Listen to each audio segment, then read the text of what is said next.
why these lesbians are always going out and the buy-ins, spending all their dough on like, you know, sexual appliances and erotic monkey wrenches and shit, trying to compensate for what they don't have. The podcast. I was like watching the movie last night and earmarking potential quotes. And anytime a line put a spotlight around penis or pussy, which I was like, that's going on the option pile. What if I try to start like a sort of Frank T.J. Mackey-esque sort of, you know, cult of personality, podcast, lifestyle brand, supplements, where I'm just using Gigli lines, like Gigli rants about heterosexuality. Well, here's what I would say as a counterpoint. And people don't realize it for a while, and then someone starts Googling, and they're like, wait, he's just doing Larry Gigli. David, this is what I'd say as a counterpoint. There is no place nowhere that has been the object of more ambitions, more battles, than the sweet sacred mystery between a woman's legs that I am proud to call my podcast. I'm just saying, there's something brazen about it. I think if I started saying this in the right tone of voice on a podcast, I would become a low-level kind of pyramid scheme guy. And what I say in response to that is, when my podcast sneezes, I say, God bless you. Yeah, God bless you, podcast. I thought you might do it, but then would fear doing the voice. You see, the workaround I did here was the only voice I did is the one I'm allowed to do. And then I said the other two lines in my own voice. I want to be clear that anyone's allowed to do. We're all allowed to do it. To do our regular voice. Let's make it clear. People are worried. Comedy is being banned. Jerry Seinfeld is under attack. He can't say anything. He can't make his $100 million streaming movies in peace. Anyone. Did that cost $100 million? Must have. I guarantee you. Unfrosted Head? I want to believe. It's definitely... It's expensive looking. It is expensive looking. It has production design. Big set. There's an animated character. That's true. A ravioli. It's got special effects. This is a real movie? Unfrosted. We were talking about this before, and you thought I was describing a Doughboys bit rather than the subject of a Doughboys episode. It exists. I also think several of those actors must have had stupid, big, upfront streaming residual buyout deals. That is true. Like, right? I need to know how much Hugh Grant got paid. Jerry probably got $30 million for that movie. That's true. If we're thinking through this as like director, writer, star, Melissa producer. McCarthy. Melissa McCarthy probably gets like 15, 20. Let's say 15. She's not even like above the title. Well, that's what a big title. You gotta just have Jerry on there. My point I want to make is that anyone is allowed to do a Larry Gigli impression. I take it back. She is above the title. Thank you. Along with Jim Gaffigan and Hugh and Amy Schumer. And Pop-Tart. And Pop-Tart ravioli. It says a Pop-Tart right. With ravioli baby as himself. Yeah. It's weird that it's called Unfrosted when frosting plays no role in the film. Correct. It's a terrible title on an otherwise perfect film. Just like Gigli. Yeah.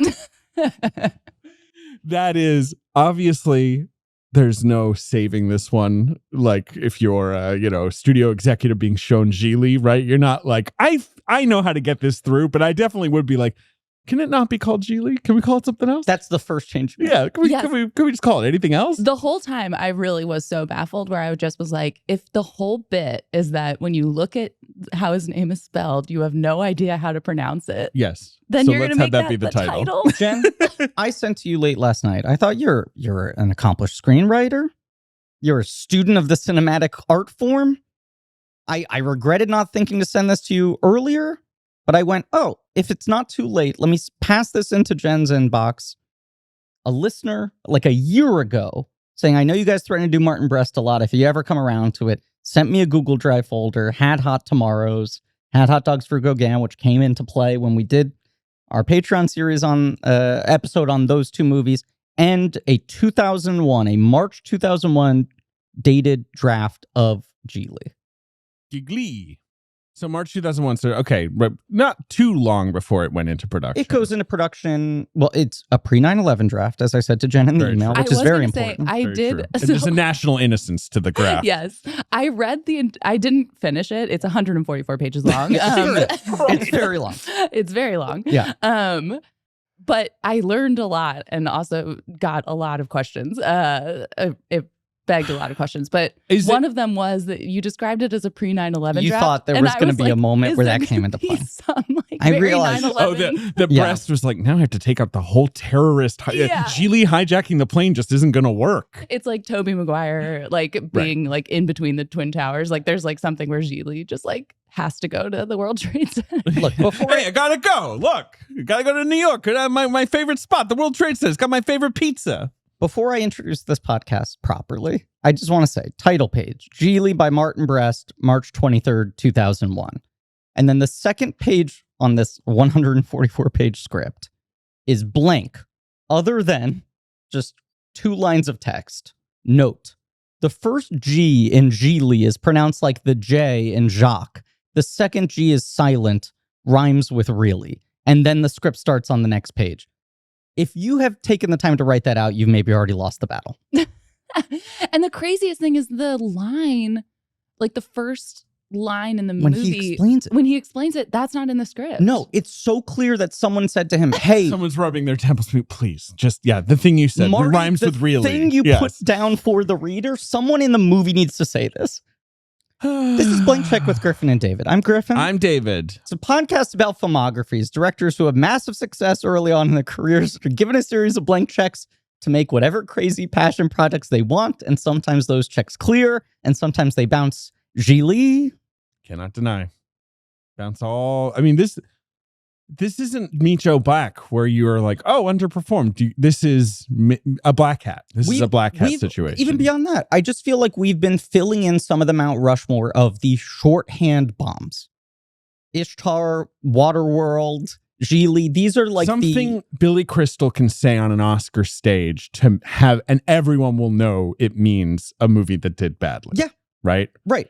Right, like even like the viewer in the heartland will know Gigli just means a bad movie. And only Jay Leno will go on and on about it for that months. Guy's pretty incisive. I mean, that guy really, really has just like a scalpel like focus on industry comedy and stuff like that. Take machine. Yes, instant comedy punchline for decades. Yes. It's also like, I find it very sweet when a movie is so bad that no one has any qualms about, talking publicly about how bad it is, because you're not necessarily worried that you're going to hurt someone's feelings, because it's just like, they know. Like Madam Web is like that. And I think it was really good for all of us. Madam Web was incredible for the culture. I think it's one of the better things that's happened. Yes. I mean, you know who agrees with what you just said? Martin Brest, the film we're covering in a miniseries, the filmmaker we're covering in this miniseries that ends today with this episode. Well, just like his career. Sorry, but this is it. Beverly Hills Cast. He is so broken by this movie, he refuses to refer to it by name. The G movie is what he calls it. Right. He calls it the G movie, which is, I think, disingenuous because this film is not rated G. No.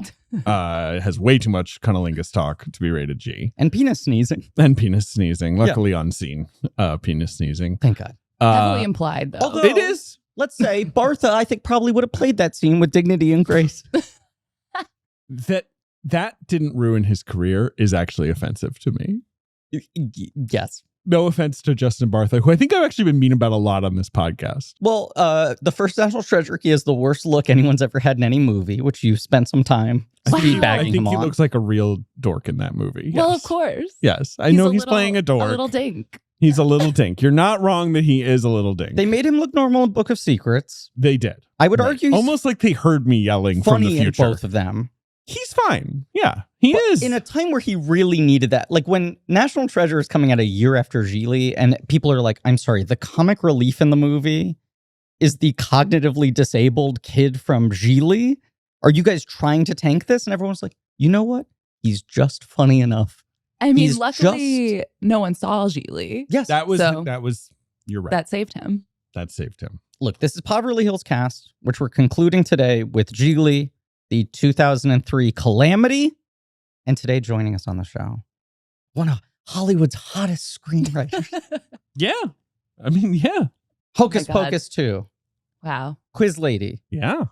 There was a third credit you had last year that I'm forgetting, right? Didn't you have 3 movies in 1 year? Totally Killer. Totally Killer.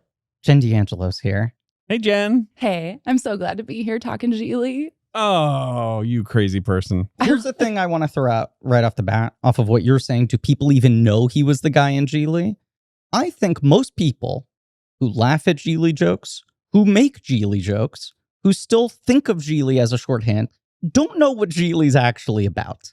Truly. We, several years ago on this podcast, did a thing called the Spies in Disguise Challenge, where we asked listeners of this show to show spouses, family members, close friends who did not know the plot of Spies in Disguise the trailer, pause it at the halfway mark, and go, what do you think the twist is? What will happen now? I ask our listeners to now engage in the Gigli challenge, which is go to close people in your life and go, Gigli, have you seen it? No. You know what it is? Yes. What do you think Gigli is about?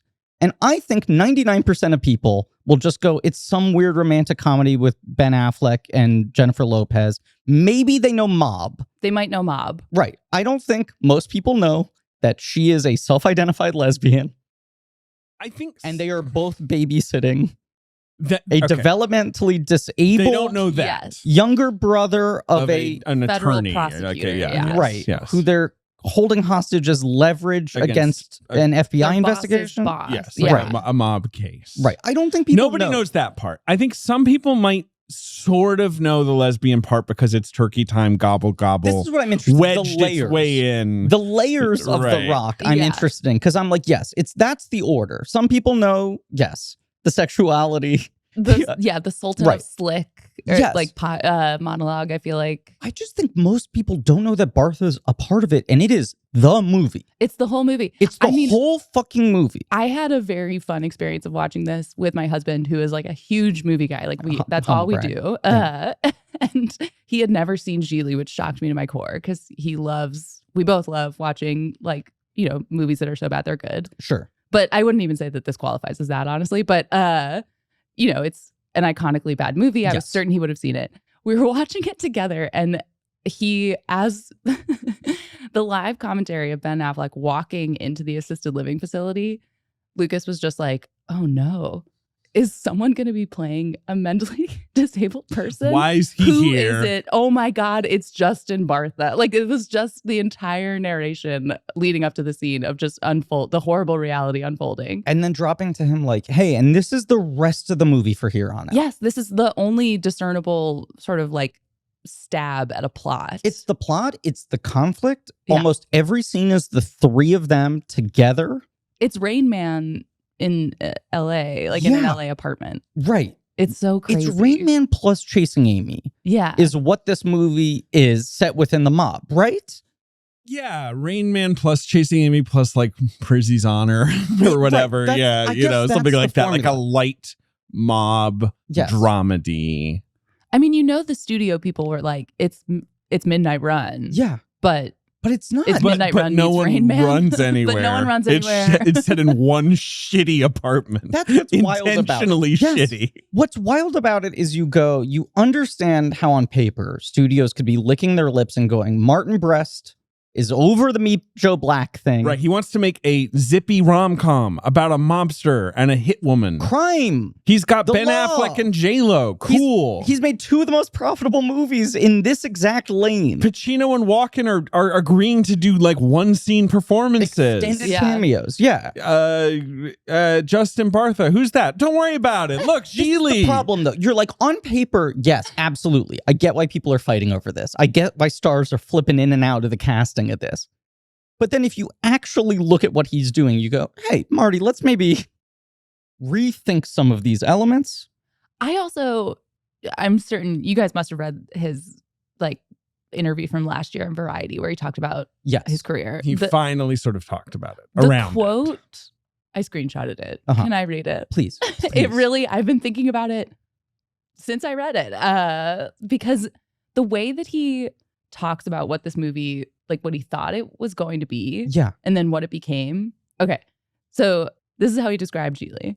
Extensive disagreements between the studio and myself got to the point where post-production was shut down for 8 months while we battled it out. In the end, I was left with two choices: quit or be complicit in the mangling of the movie. To my eternal regret, I didn't quit, so I bear responsibility for a ghastly cadaver of a movie. Once key scenes were cut, it became like a joke with its punchline removed. Endless contortions could never create the illusion that what remained was intended. Extensive reshooting and re-editing turned characters, scenes, story, and tone upside down in the futile attempt to make the increasing mess resemble a movie. For the first time in my career, I'd become a true collaborator, not in the benign creative sense, but rather that of one who, in violation of their true allegiances, cooperates with occupying forces. And for that kind of compromise, self-castigations far exceed any possible public ones. He's an articulate person. Yes. I think about that constantly now. It's so sad and profound. But I have to say, after reading the original script, I'm a little bit like, what are you talking about? Exactly. I was reading this being like, there is a Damon Affleck 2020 long Zoom interview that I'm obsessed with, that I cite all the time on episodes it has nothing to do with, because it's like one of the best two people in the industry kind of like unwinding, looking back on decades of their career talks. Oh my God. And Affleck is so candid talking about the ups and downs of his career. That guy's never candid in interviews. I don't know what you're talking about. It's the most lucidly, sanely, focusedly candid I've ever seen. He can be really wonderful talking about it. It's an incredible interview. Affleck, but he talks about how like he and Damon idolized Martin Brest. Oh, yeah. And how when they won the Good Will Hunting Oscar and their careers sort of go on two different tracks, and Damon's getting like pulled into like top of the line prestige working for the best directors, and Affleck is doing like paycheck blockbuster schlock in the public eyes, right? And for a while there, Affleck was the much more bankable movie star, but didn't have any credibility. And Damon was like all credibility, and then Bourne like flips them and Affleck tanks, and the whole thing's kind of, we know the narrative, right? And he talks about like, people had this notion of me that I was choosing not to do the prestige things. And Affleck's like, none of those directors wanted me. They wanted you, they didn't want me. I took the movies that I was offered. That was the decision Hollywood was making. Yeah. He was not considered a quote unquote good actor At all. Damon completely was. He'd done things like Courage Under Fire, Good Will Hunting, Talented Mr. Ripley, where it's like, oh, he's got range. Yeah. Affleck was a pretty boy. Yes. He was like hunky. He's a matinee idol. I've been sitting on a hot take that I'm embarrassed and scared to say, but I feel like this is the time. I think Ben Affleck is good in this movie. I mean, that is. Ben, can you turn on the AC? Yeah, we gotta cool this room down. I think it's gonna get really hot. Jen wasn't kidding when she said hot take. Look, we're putting the world's biggest pin in that. My phone just gave me the, you know when your phone overheats and it's like, take me out of the sun? I just got an Amber Alert. I really like Ben Affleck as an actor often. And I think the last 10 years, he's really figured his thing out. Totally. He's a great Bruce Wayne. He's like been that on really is fire for the last decade, in my opinion. We've talked about his kind of like his Princeling era, right? Like your Last Duel, your Heir, where he's sort of playing the supporting role. He's incredible in The Last Duel. He's incredible in The Last Duel. Tender Bar. He's incredible in a movie that's nothing. Gone Girl, Tender Bar. Tender Bar is one of the great American films. Way back, feel like 3 really interesting movies of him using his persona, but also just being really lived in now. Like, you don't feel, I always felt effort from him in this era, where you're like, he's trying so hard to show that he's not just a pretty boy, that he's not an idiot. And that energy really works for Gigli. Yes. So back to this interview. The Gigli thing, before you go back to your favorite interview of all time, the great moment in Diplomacy that you remember so well. It's one of those things where it's kind of like, why is Renee Zellweger bad at singing in Chicago? And people are like, the character's bad at singing. And I'm like, do I want to go that far, though? Like, just watch a movie with someone who can't sing well, but it's part of the character? And Gigli, it's like, yeah, he's kind of pretending to be a tough guy. He's not really one. So the effect of a bad performance is part of the performance. Yes. And I'm like it's just the kind of hot takey, no offense, Jen, where you're kind of like, yeah, okay, but it's a whole movie of watching someone give a bad performance. Is that a good performance? Right. Affleck talks about how Brest wanting him for this was one of the first times he'd been like, this is one of my favorite filmmakers who's asking for me, right? Versus what he was seeing happen to Damon. Yeah. And he was like, I mean, you remember, Matt, like we just talked about Martin Brest all the time when we were like 20 and broke and living in an apartment together. We were obsessed with that guy. They both wanted Scent of a Woman in that era where no one could be Chris O'Donnell. Right, to play the kid, right, 100%. Right. So I think Affleck is just like, of course I'm going to be in a Martin Brest movie, but also admits the thing never totally worked.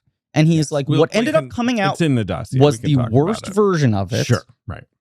But maybe there's not a great version when of Marty Gigli. delivered his cut, it was neither fish nor fowl. And then they butchered it even further. I was so curious to read this fucking draft and be like, what was the thing he was trying to do that he didn't hit but where I can at least understand what the idea was for this movie. And you read through it and it is astonishing how much of the script is identical. I was like, this is like reading just a novelization of the movie. It sounds like you just read essentially a longer version of Gigli. The film ends up around 2 hours, so it sounds like someone at least prevailed on him to lose a little bit of this 150-page thing you're reading, right? Yes. There was an additional Christopher Walken scene that was cut. There was that, right? Or is that in the movie? There's just the one Walken scene. So yes. I mean, I was dying for another one after that fantastic scene. But he shows up and has a second scene that is like, again, I was like reading it and just was like, I'm so fascinated by it because all of Gigli, like the entire script is just a lot of characters launching into these monologues. And I like these long monologues that are very circuitous and then wind up at like, some version of some sort of point. And that's like, such a trope in writing. And I'm always just sort of like obsessed with trying to figure out like when they go wrong and when they go right, because you have like on one end of the spectrum, you have like the cerulean blue monologue from Devil Wears Prada, which is so incredible. Agreed. And on the other end of the spectrum, you have this cutscene from Gigli where it's just Jacob Ellis, which for some reason in the script is all one word. I wasn't sure if that's his last name or if that was some kind of joke, but that's the Christopher Walken character. His second scene is him just coming back and gives like a page-long monologue about how he was so constipated he thought he had cancer, and then it switched and now he has constant diarrhea, so he has to carry a porta potty in his trunk. You're like, there was such an intentionality and craft to this dialogue, and I don't understand what he thought. You read through the script and the changes are so small that you're just like, is there a tone that he thought would have made this movie work that either he didn't achieve or was fucked with in post? But on paper, it reads like what it is. Exactly. He's sort of saying that in that quote you read, Jen, this sort of definitive, right? He's like, yeah, they're fucking with the rhythm of it, the humor. They're cutting out of jokes early. Where I'm just like, you are an obsessive compulsive, mentally controlling filmmaker that works well early in your career. I don't think he's right about Gigli, where it's like, yeah, no, if I had just had my process where I get everything just calibrated, it makes more sense. I don't think so. Also, you have to tell yourself stories sometimes. Yeah. You know what? You tell yourself stories in order to live. What would I do if I'd made Gigli, How do you justify that thing? Like some people pull the Clooney Batman and Robin thing where they're just like on every interview, they're like, I want to make clear I know that movie's shitty and I think I'm bad at it, right? Where you just kind of like, let me get out ahead of the scandal, even all these years later. But the weirdest thing was he said multiple times, like I feel like I saw it in multiple interviews, that he mentioned that the studio, and I think Ben Affleck said this too, that the studio made him make it a love story because to capitalize on their connection. But again, in that script, it's a love story. This wouldn't make any sense if it was. What would it be then? Exactly. Just they hang out. That's it. So the biggest difference, just because you didn't get to the end of the script, he dies. He dies. Right, he dies, yeah. I mean, the way it's written is very bizarre. I feel it's like a Decision to Leave, right? He gets like buried under the sand. There's Spoiler like a alert for Decision to Leave. that like takes down the entire Baywatch shoot and Gigli. Wait, really? Yes, that's how I read it. I'm like rereading it right now to make sure I'm comprehending it, but it's written very bizarrely and sort of poetically about it that I will read to where he was kind of like, it's kind of a beautiful image, right? Yeah. But they all die, and J-Lo doesn't come back at the end. Like, that's the biggest difference. The final scene where she's like, come on, this was never going to be a real thing, and drives off and leaves them there at the beach, was supposed to be the end of their arc. Then Brian goes onto the Baywatch set. Gigli smiles and watches approvingly as he fucking lays down the Mac on these women, and then they all die in sand. That was the ending. All die? Justin Bartha dies too? I hope so. I hope he does. It says clearly in the script that the entire set has disappeared, that everything is like washed away and been ripped away. So the quote's actually not from Affleck, it's from Adam Brody, who auditioned for the Bartha part. Thank God for him, did not get it, and it ends up being on the OC this year anyway. Can you imagine how terrified you would be if you auditioned for it and you knew that tape was out there? Yeah, right. There's one tape of me. He said, I remember liking the script. I remember in the end, Affleck died in a way that still stays with me. It's like he's sitting on the beach. He's bleeding out. So maybe he's injured. I thought he got shot by Al Pacino. Right. So like there's a reason he's kind of accepting his fate maybe. And the sand just comes up and buries him. It was a nice image that they did not use in the movie. So like, I bet you Brody's like going to watch Gigli And he's like, at least that ending is going to be cool. And then he's like, what the fuck? Like, anyone who like auditioned for the movie is like, where's the ending? Can I just read the way this is written? Sure. Okay, so it's the set. Brian's dancing loses inhibition. He is ecstatic. Bikini girl digs his style and Brian digs hers. That's basically the end of what we see in the movie, right? Gigli, as he dreamily watches, the thumping source music slowly begins to fade. In its place, a transcendently beautiful piece of score starts to build. Way to call your shot, Marty. As it does, the wind starts to gently pick up. The set. Everyone continues to dance to the source music we no longer hear. The set. The people have practically now all disappeared. Only the odd piece of set or equipment pokes through the surface, but those two are about to go. And then Gigli in voiceover says, at the end of the day, after all that is said and done, the only thing that you can really count on, Gigli, or more accurately, where he was, just a little blowing hair remains, then that too is covered. Gigli, the only thing that's really for sure, the set, the tip of the very last hint that civilization was ever there finally disappears. Gigli, is that you just never fucking know. All that now remains is a beautiful deserted virgin beach, just as it was exist in a distant paradise. Fade out. It doesn't make any sense. What? Thank you.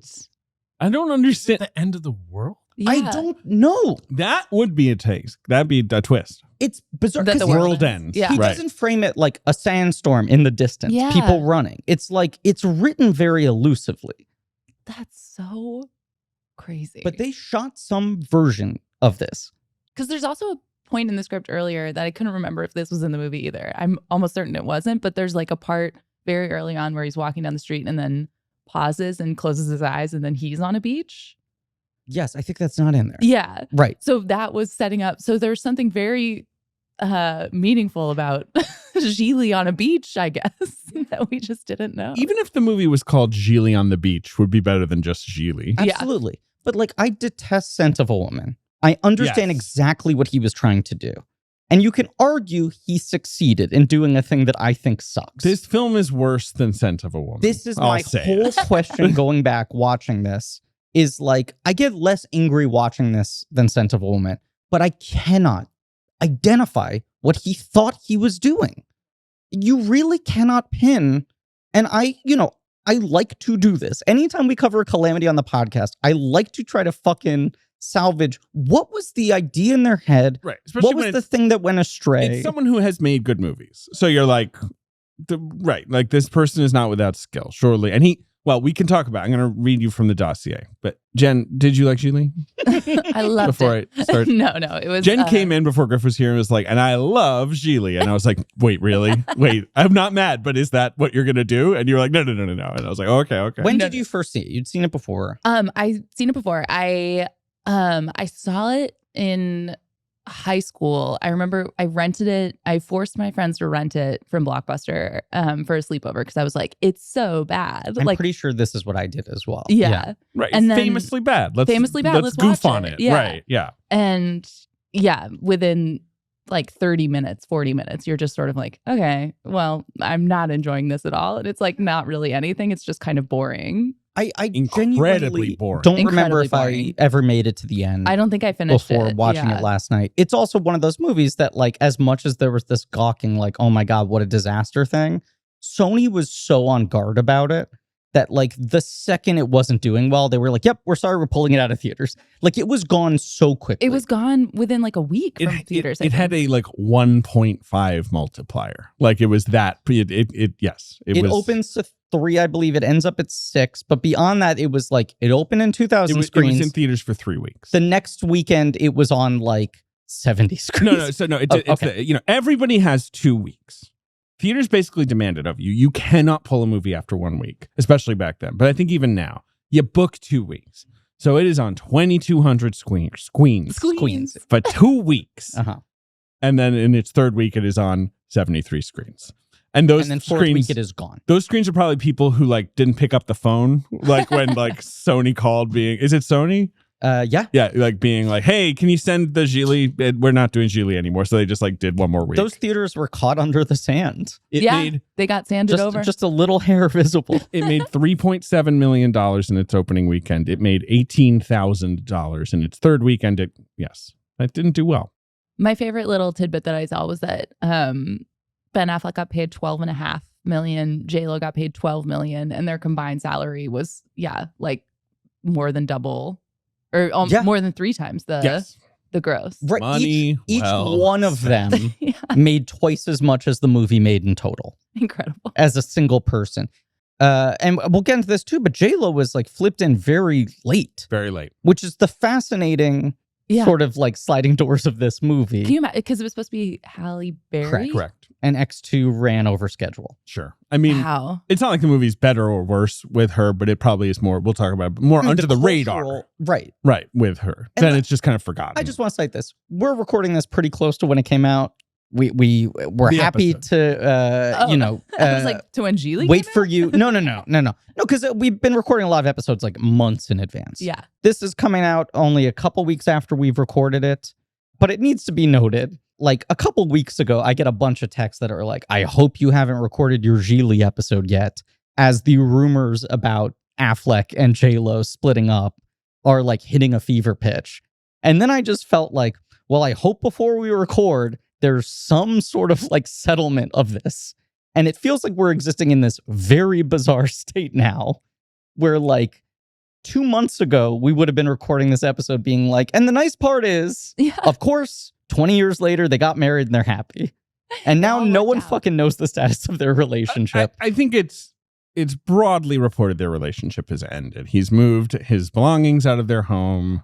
You know, again, this is all People Magazine-esque, a friend close to Ben tells us or whatever. But it makes the cultural narrative of this film even more fascinating. It does, but that to me is the Affleck thing, where he like figures his shit out. And the minute he does and has juice again, he's like, I should be Batman and marry J-Lo again. Like he's like, let me plunge right back down. Let me try it all again. Let me get close to the sun. He was Daredevil and he was dating J-Lo.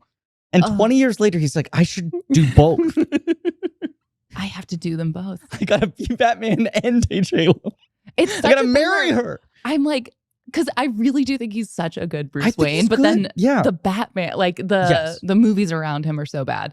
Sorry. No, I agree with you firmly. I'm so sorry, Zack Snyder. Yeah, I know you listen. Do you think Zack's gonna come for your ass? Like Snyder's like, I mean, D'Angelo.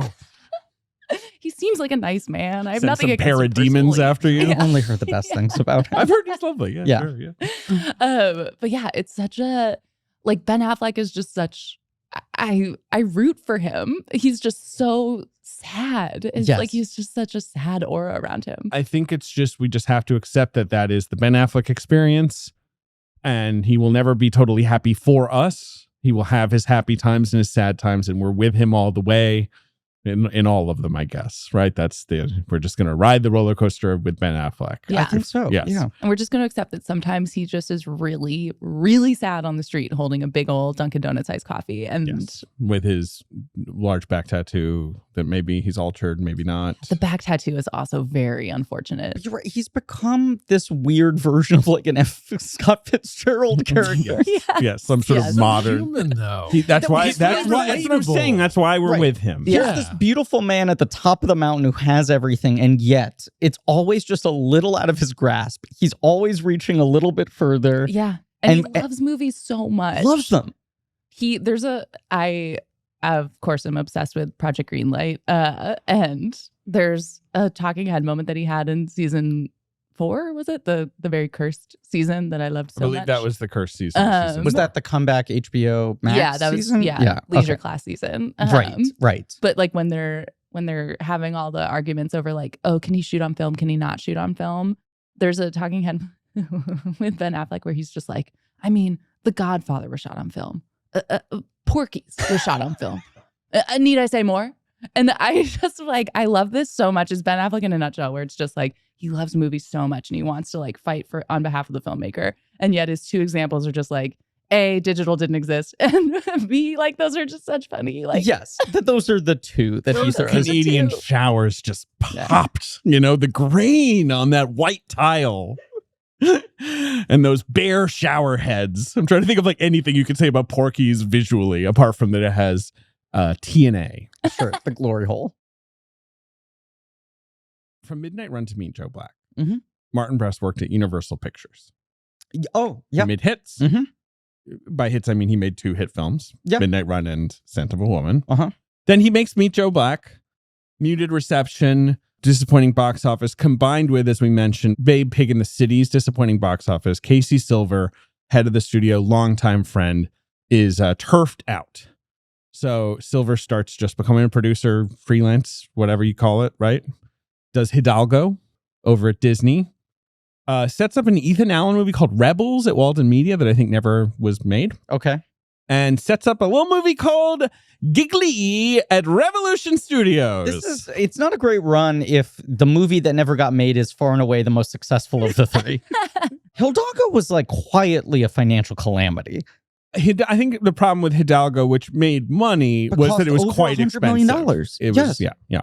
Because that was Viggo's first post Lord of the Rings role. That was is he an action adventure star?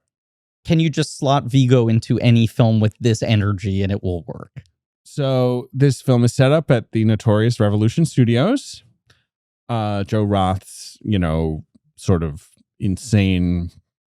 How do you want to describe it? Vanity shingle / mini studio. Yeah, it's a little over now. Like, I don't know if we'll ever see this again because it feels like people wisely go like, I'm going to start an A24 or a Neon instead. They know their lane, or even an STX where they're like certain cap. Right, let's make the movies at a lower budget level that no one else is making. But Revolution is very in line with DreamWorks of like someone who had wild success in the studio system being like, I can start the 6th major studio. Martin Brest, according to press notes for this film, JJ had to really dig because, as Jen noted, he really doesn't like to talk about Gigli. But the press notes for Gigli, he says, I've increasingly found myself pulled towards a central character who comes off mean, angry, and unsympathetic, and gradually another side is revealed. Which I can see with Midnight Run. I can see with Scent of a Woman. I actually can't see as much with Meet Joe Black, where everyone's actually kind of a good guy in that. Everyone's a good guy. Except for Death, I suppose. Sure. But obviously you can see it with Gigli. There's a video I highly recommend. I feel like I've referenced it in other episodes, but watched it finally in full in preparation for this. It's called Justin Bartha Gigli Montage? Yeah, Supercut Fan Camp. Set 2, everything's going to be all right by Naughty by Nature.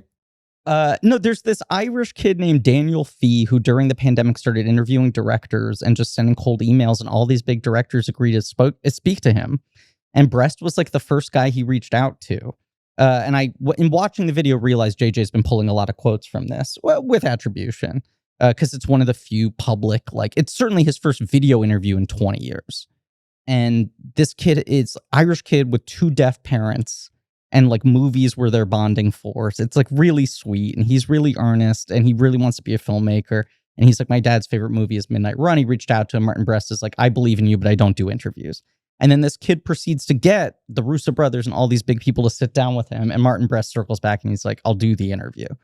And he talks about that his activation point for Scent of a Woman, and very little is taken from the Italian film in his version, is just that movie has the setup of introducing you to the absolutely most miserable character you've ever seen, where you're like, this guy is so repellent and abhorrent. I cannot imagine watching him for the rest of this runtime. And how do you keep them engaged and slowly make you like a guy? It's very clear that that's a real fixation of his. It's so fascinating to me. So I had never seen Rain Man until sort of recently, a couple of years ago. And I was so fascinated by it because it's it says so much about the culture that it's sort of, this was an acceptable kind of crowd pleaser, heartwarming, huge movie. And it's and from the outset, or, intentionally, it was this asshole character has to learn how to have a real relationship with someone and take care of someone and sort of become a softer person. And the fact that it's acceptable, it's considered within the acceptable realm of asshole to be screaming yes. at a mentally ill person, being with developmental disability, just screaming at them, being shut up, get over it. And then learning oh, they are a real person and I have to work with them. It's just so fascinating. And it's crazy to see that in a movie that came out in 1988, I think Rain Man was. And then 2003. It's just like, it feels so ugly and bad and just like. And yet this basically continued for another decade. I mean, I feel like we're finally at the point where no one will do this ever again. Yeah. But even like Motherless Brooklyn, a film that came out 5 years ago. That truly might be the last one. And that almost feels like it was grandfathered in from like 2000 studio development. But like, that's a movie that feels very inspired by Rain Man. Like, you know, just like this, like, can I give this sort of whole performance of this, you know, disability that I'm kind of basically inventing? Like, obviously it's based on real things, but I'm kind of just making up this big acty version of it, you know. In the book. It is in the book. Yeah, it's in the book. Yeah, the book's about someone with Tourette syndrome. Like, Edward Norton reading the book and rubbing his hands together and being like, oh, there's a lot of shit to play here. Right? When that used to be the metric that a lot of people viewed acting by, of like, can you believe this transformation? They're doing all this shit and they're bringing humanity to this type of person. You know, that whole line of thinking that's really kind of ugly when you dig into it. It feels like the response to Motherless Brooklyn wasn't even how dare you. It was people being like, come on. Like, it got such a shrug that it feels like everyone realized there is no gain from trying this anymore. Vain, I would say. Yes. But anyway, Gigli, let's not talk about Bartha yet, because he just loves the character of Gigli, a guy who's stuck in time, not unstuck in time, stuck in time. His sensibility hails from another era, 20 or 30 years ago, which makes him kind of sad. His peers have moved on, gotten married, started families. Gigli's still at his 2-bit job, living alone in his dumpy apartment, you know.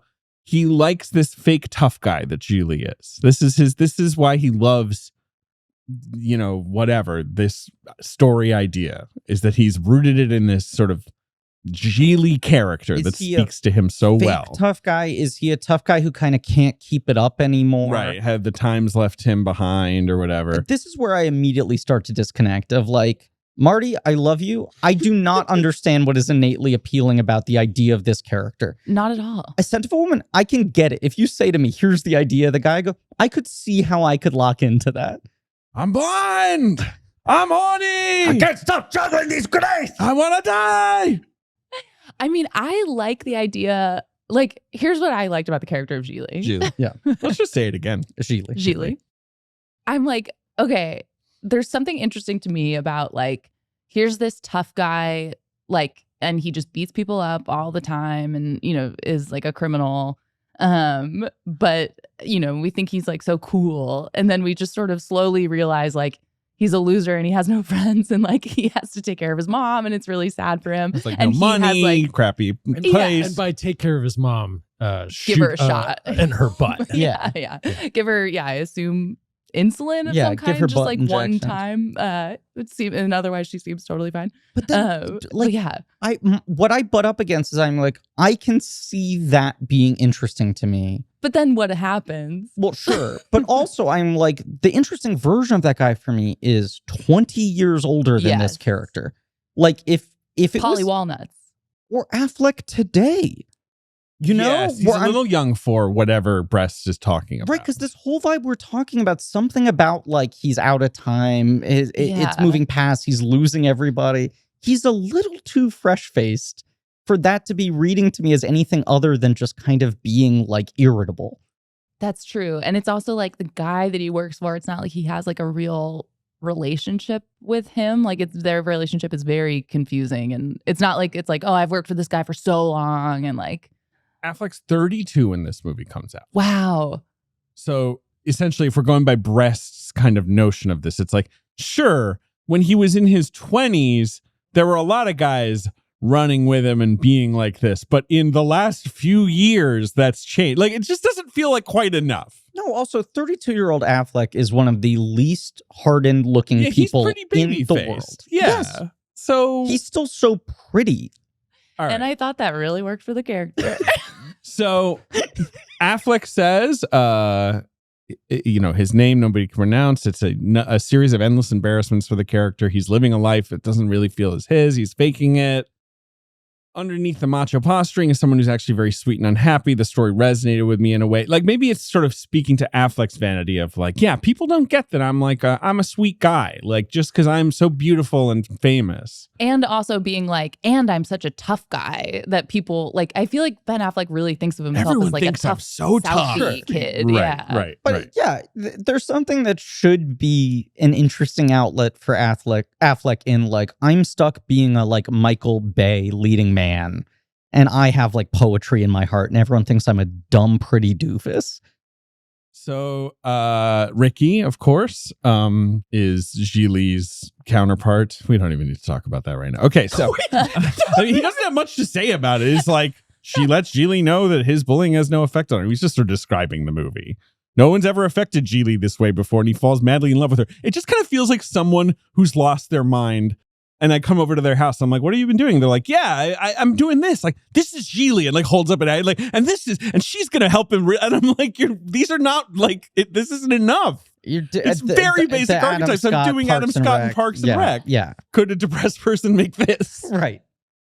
LA. Also, I just want to say, another wild decision for Affleck. David's putting a hand up to his ear. Yes, I got my listening tube in.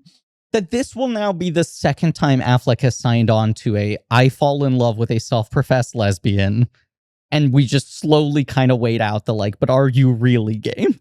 Is there any room? Is there? Have you just not met Gigli? Right. And I feel like Kevin Smith has talked very, I think, eloquently about how like he was very intentional in crafting the Chasing Amy script, that all of the worst opinions come out of the mouth of Jason Lee. That there's the character who's the idiot, and Affleck is kind of a dope, and he's like so hung up on her. But all the like, she just needs a good dicking stuff comes from the moron character. Whereas in this movie, Affleck is also the moron. He's the only character we have. There's just not enough people in this movie. Yes. Like the only other one's fucking Bartha. He's no good. When, as I said this to you in a different episode, when Larry Venito is your fourth lead, you are in trouble. That is not to be mean to Larry Venito. That guy just needs to be deeper in your cast. Look, when he's 15th build in How Do You Know? Perfect. He's one of the best parts of the movie. Very funny part of the movie where they're giving birth and all Probably that. The one scene that works. He forgot to tape it, right? Yeah, That's funny. the joke. Yeah, they have to restage it. Have you seen How Do You Know? No. Oh, Jen, if you like Gigli, AKA if you are busted in the head, yeah, your brain no worky, you might need to watch How Do You Know? Oh my God. You specifically. Martin Brest has largely set his films in New York. However, he knows Los Angeles. Mm-hmm. Before he starts writing Gigli, he starts exploring it in a way he'd never done before, gravitating towards downtown LA, where Hollywood bigwigs never visit, he says. There's a different city within the city, he says. A slight state of disrepair, negligible architecture. Basically, Martin Brest's take seems to be like, what if I created a shitty character who's kind of a loser, put him in a dumpy apartment with nothing to look at, so it's really hard to kind of like aesthetically lock into the film. Set it in like kind of a no neighborhood that nobody thinks about. Is that good for like a movie that costs $75 million to make? Like, is that a good idea? A fundamentally incompatible woman. Yes. What if I just like put all my limbs behind my back and break them and then try to make a movie? Right. But I do think that's part of the thing he was saying about like, I love the idea of like the challenge, the dare to an audience of like, how are you going to watch this guy for 2 hours and making you. If I had just made Meet Joe Black, I might be like, what's safe territory? Not like what's not safe territory. And what's wild is I think for him, what's safe territory is I do an out and out comedy again. I think he really was like, I got this. If I'm within the comedy space and people are holding guns, like this is the formula of my most successful films. And it's like, it's just two people in a room chatting. Like that's electrifying. And great like with they're movie great stars. characters. I get the right people. Yeah. Now, Robert Elswit, who shot this film, who's obviously a wonderful cinematographer. He's worked with Paul Thomas Anderson, Brad Bird, a bunch of brilliant people, but I don't know how much he did here to help. He did his best, I suppose. His theory is that Brest wrote the film. He's like, that's where it goes wrong. Brest hasn't written a film since Going in Style. And Elswit says, nobody sets out to make a bad movie. Marty Brest, one of the smartest, funniest, most intelligent, strange, neurotic human beings I've ever worked with. I really loved it, but what he can't do is write. He made a horrible mistake. He tried to write his own movie. There are some people whose imaginative skills are all about taking a screenplay and working into something else. That's Martin Brest. Incredible developer. Like he's talked about, and it's one of the reasons that he made so few movies and there were such big gaps between them, is he says, like, I was always pretty monogamous in how I worked. Unlike a lot of directors who will be developing 10 things at the same time and waiting to see which one goes, I like commit to one project for 7 years until it's there and the studio agrees. But yes, starting with someone else, working with someone else, having someone else literally be the fingers on the keys. Maybe, yeah, there's an idea there. Marty decided to write his thing himself. Somehow he talked Joe Roth and all those guys at Sony into doing it. It was just not a film. And you know what? Part of it was the personal relationships. Ben fell in love with what's her name? Rude, Robert. You don't know her name. Really rude. The whole thing was misshapen from the very beginning. I don't know if it ever would have worked out, but I think Marty Brest is not a screenwriter, but he is a really interesting, compelling director and a lot of fun to be on set with. Ellsworth's basically like, great time, loved making this. And Ellsworth says, why hasn't he worked with? He's asked why no more Brest. And he said, look, the man, he doesn't get along with studio executives. He's not a great partner. When his films make money for his partners, they put up with it. As soon as they didn't, he couldn't buy a job. His lack of charm and inability to compromise and interact with studio executives, particularly on the film that costs the most money, make things complicated. And there's more, like combative. He's just like, it's the classic, like the minute you fail, if nobody loves you, you're in a worse situation. Well, also, look, we didn't get into it too much in the Beverly Hills Cop episode, but in watching this like Rob Fee interview and the few other times he's talked publicly since then, he talks about getting fired off of War Games as such a deep trauma for him, where he was like, that did not happen. Studios did not do that. I developed that movie for like 2 years and they fired me after 3 weeks because I butted my head against an exec. There are all these notions of like them being unhappy with what they were seeing in the dailies. And he contends that it was truly that they didn't like that they couldn't control me. It was a behavioral thing more than a result thing. But that he comes out of that and he's like, I'm fucking ruined. My reputation's ruined. No one will touch me in this town. I'm like radioactive. He tells a story about walking down the street of LA, seeing somebody new, and that person crosses the street. Because they're like, this is just going to be too sad. I can't talk to Marty. Too sad of a conversation. And Bruckheimer and Don Simpson love going in style. And they like him. And they're just like, we want you to make a movie for us. And he's just like, I'm over. I'm cooked. He basically talks about them like spending months working to coax him out. He didn't want to do it. He turned down Beverly Hills Cop so many times. The infamous story about him tossing the coin and going, if it flips up. And he talks about, at that point in time, he had $500 in the bank and his rent was $450. And he was turning down Beverly Hills Cop because he was like, this isn't my zone. And I just think I'm fucking ruined.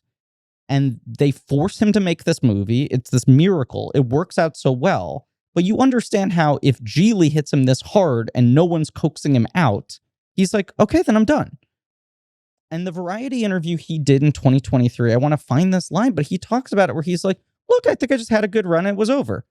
The response to Gigli was so conclusive that I was like, okay, that's the end of my directing career. Yeah. Like, he's not self-pitying about it in a way that's kind of interesting. He was talking about how he is now just writing a novel or something. He's just like, yeah, I'm just writing things for myself now. Yeah. Presumably lives off of residuals or he invested well. Like, I don't know.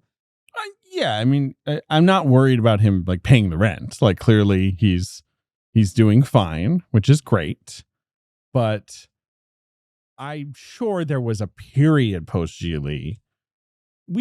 He's tried. Yeah. Damon and Affleck have talked about it. Like, there have been moments of, can we get Marty a job? Like, can he make one more movie maybe? Like, can he, have something post-Gigli? But I think there's some version of it's the other thing he said in this interview with this kid of just like, it was weird, but I did experience a like Kubrickian level of freedom on all of my projects, save for War Games, the one I got fired off of, and Gigli, the one that ruined me. Gigli basically in post-production, right. I feel like. Right. He was like going in style. There was this weird thing of these old legends trusting me, Warner Brothers seeing it as low budget enough that they took a flyer, then putting it into a prime position. Beverly Hills Cop was such a weird situation, and they sort of protected me. Then I had cachet, and people let me do what I wanted to do. That I think to some degree, it's like, for how difficult he was, he also like didn't seem to get that much pushback. And the second he's like, if making movies isn't gonna be like this, maybe I don't want to do it anymore. You know, there's a little bit of maybe just like, I'm gonna take my ball and go home. Yeah. I know, but it's also like, it's so interesting because the way he talks about stuff when he describes it, I'm like, that makes a lot of sense to me and I really feel for you. And then like that quote I read and then reading the script and being like, it's basically what you mean. Then you watch like, Gigli. Yeah. Because with the thing about like, I'm going to take my ball and go home, like when I was reading that quote originally or like that interview, where he's talking about like, oh, well, I'm not going to be able to make movies like with the level of control that I want. And so like, why would I do it? A part of me was like, that's like a refreshing level of self-awareness to be like, okay, like I'm not good at working with studio people and they are going to be really on me after this flop. Like right. I will never do it. And the industry's changing at this moment of Gigli. Like even if he weren't coming off a flop, it would be increasingly hard for him his to limits. Yeah. He knows he's not going to be able to, like, it's okay, you know, Marty, okay, you can make a smaller movie and we're gonna have more oversight. And he's like, well, I just am not gonna be able to do that.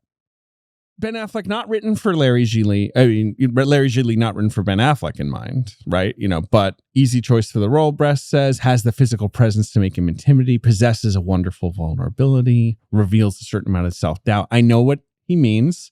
Speaking to Jen, the biggest fan of this performance. Affleck's what we've been talking about, inner tenderness. Affleck, like you said really easy choice. I love, you know, Brest's movies. Marty's enormously gifted. There was wonderful stuff in there. He says, there's also things where my daughter will be like, this is ableist and disgusting. And okay, the way we see stuff has changed a little bit or a lot in some cases. And there are things that seemed they could work at the time and don't in retrospect. The only thing I'll say to that is there's no way this ever seemed like it could work.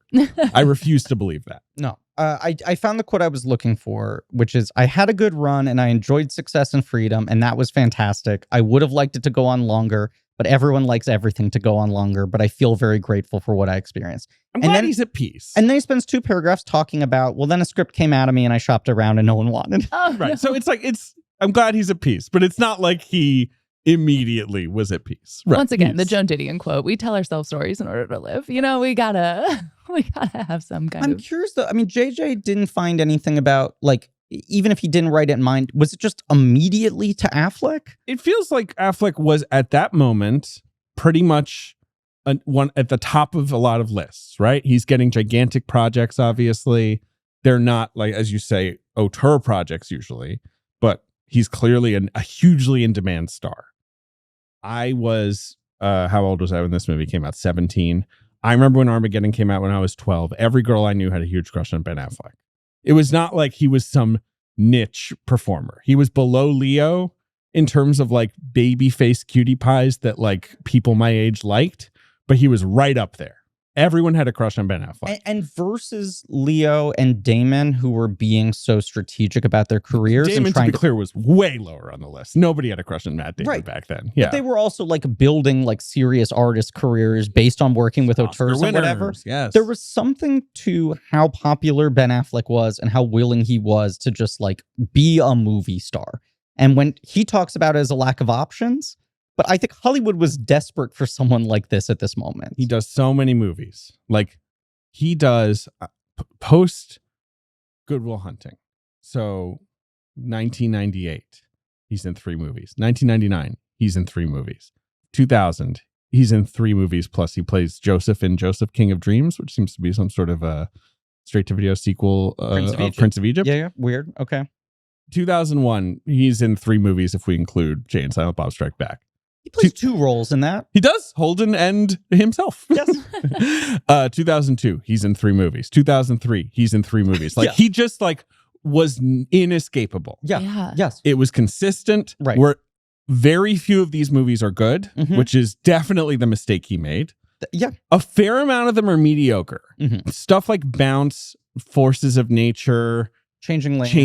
Right. Oh my God, I totally Some forgot of All about Fears. Forces of Nature. Forces of Nature is if you want to rewatch it, There's stuff. Okay. But It's not a great film. that entire group of movies you're talking about that you just listed They're are nobody's favorite movie. They all have stuff in them. They You're all got stuff. You wish any one of them was a secret masterpiece. None of them are, but all of them are like pretty respectable attempts at legitimate movies. And then there's just like his pure paycheck movie star lane. Obviously, there's like, sort of paycheck movie star movies that are basically bombs, like Pearl Harbor, Daredevil. Some of All Fears is honestly almost in that category. There's stuff the weird like thing is all those movies you listed made a lot of money, and yet they're hated, and people were like, "Is that a bomb?" Even at the time, not loved. Like I think Armageddon is a masterpiece, but at the time, it was not well received. But Pearl Harbor makes like 200 domestic. Daredevil does 100. Some of All Fears does like 130. They make money. What's his best performance in this run? That's a really tough question. Yeah. Wow. Because there's a good Like grouping of performances pre-Armageddon. We're not talking about that. I know. And then there's a good grouping of performances after this period. After Gigli, 100%. It was starting with Hollywoodland. I would say that's where it's sort of like he starts to take real roles. I would say it's changing lanes. He's pretty good in that. He's pretty good in that. He's not great. Everyone else is acting him off the screen, but he's not what you want to hear for your best performance. No, I'm sorry. Everyone else is acting circles around him, but he's holding his own. That's a better way to put it. So stay on the screen. Yeah, but like circles. Yes, he's staying on screen. I really like him in Shakespeare in Love, but obviously He's that is very a fun in that. broad comic performance. A thing that takes him a while to come back to, like, I should lean back into being the doofus. Yeah, and he needs to be the asshole. Yes. He's totally fine in stuff like Dogma, Boiler Room. Yeah. Dogma, he's playing the asshole. Boiler Room, he's playing the asshole. Yes, he's doing exactly. Right. And it's like those are big ensemble movies where he's not that crucial. Totally. Jen, do you have anything else in here? I kind of like him in Forces of Nature. I'm sort of a secret fan of that movie. Yeah, I mean, I just remember like it's actually really hard to pick a favorite. It is. I know. It's kind of crazy. Like looking back at his filmography like this, like it is just so weird. Because like pre-98, you're just like, he is very good in Good Will Hunting, in Chasing Amy, He's in the guy Dazed who and pops. Confused. Yes. Yes. Yeah, Mallrats, like, 100%. Like, he was a guy who popped. Who's that cutie? And then he's like a hot guy in Armageddon. So you're just like, okay, now he's the star. He's kind of good in that movie. It's this very big emotional performance. It's a lot of yelling and crying. It's a Michael Bay performance. Like, I think he's giving that movie what it wants. It's the totally. best version he's of exactly that. what that movie needed. Versus and like Pearl Harbor, yeah. he's doing the same thing but going through the motions. Pearl Harbor, he looks like he wants to drink poison the whole time. Yeah. Right. I mean, Hartnett is the one with some juice in that, just because Hartnett feels like this alien they found. Like from like Planet Cutie Pie, right? Where you're just like, who is this guy? And he really feels corn-fed in a way. Like he feels like the movie is what the movie's going for. Affleck just feels really lost in that movie. Like, God, you look at 2003, and it's like Battle of Shaker Heights comes out in 2003, which Project Greenlight I know winner. it's just producer credit on, but you have to think about how his omnipresence extending to Project Greenlight the show, right? Within 2003. Then Daredevil, which is like coasting off of a couple superhero movies that people loved. First Spider-Man, first X-Men. The first one where people are like, can these suck? We all went, but are we capable of hating these it's movies? Also Daredevil, people are walking out of that being like, I kind of enjoyed Colin Farrell or Michael. Like no one's coming out of that being like, Affleck really rocked. Yeah, he was really great. I went on a triple date to see Daredevil Hell at yeah, the movie Jen. theater, and it was like, it will be forever in my brain. Did you get lucky? Okay, so no, I didn't, but because it's Affleck. Yeah, it was Affleck's fault. Earlier that day, I had been at softball practice, and Cool. guys, we had to do it in the gym because it was raining outside, and I was rounding third base, and I slipped off the little mat, and I checked my shoulder like into a brick wall, and I thought that my shoulder, that I had maybe broken it or something, that something was really wrong. So the whole time during the movie. The whole time I was like, something is wrong with Should my I be arm. going And to you the can't hospital? do the old. Literally, Because your shoulder hurts. The I was doing guy that. that I was with like Tried to kind do of that. tried to And you do were that, like, and I "Ah!" was like, my shoulder really hurts. It like writhed in pain. And then he offered me a Listerine breath strip, Yeah. which I just find very disgusting. And so I was like, no, I don't want that. And then only like hours later was I like, that probably read as like, do not kiss me. Oh, sure. Yeah, you were putting off a bit of a no touching vibe. No touching vibe.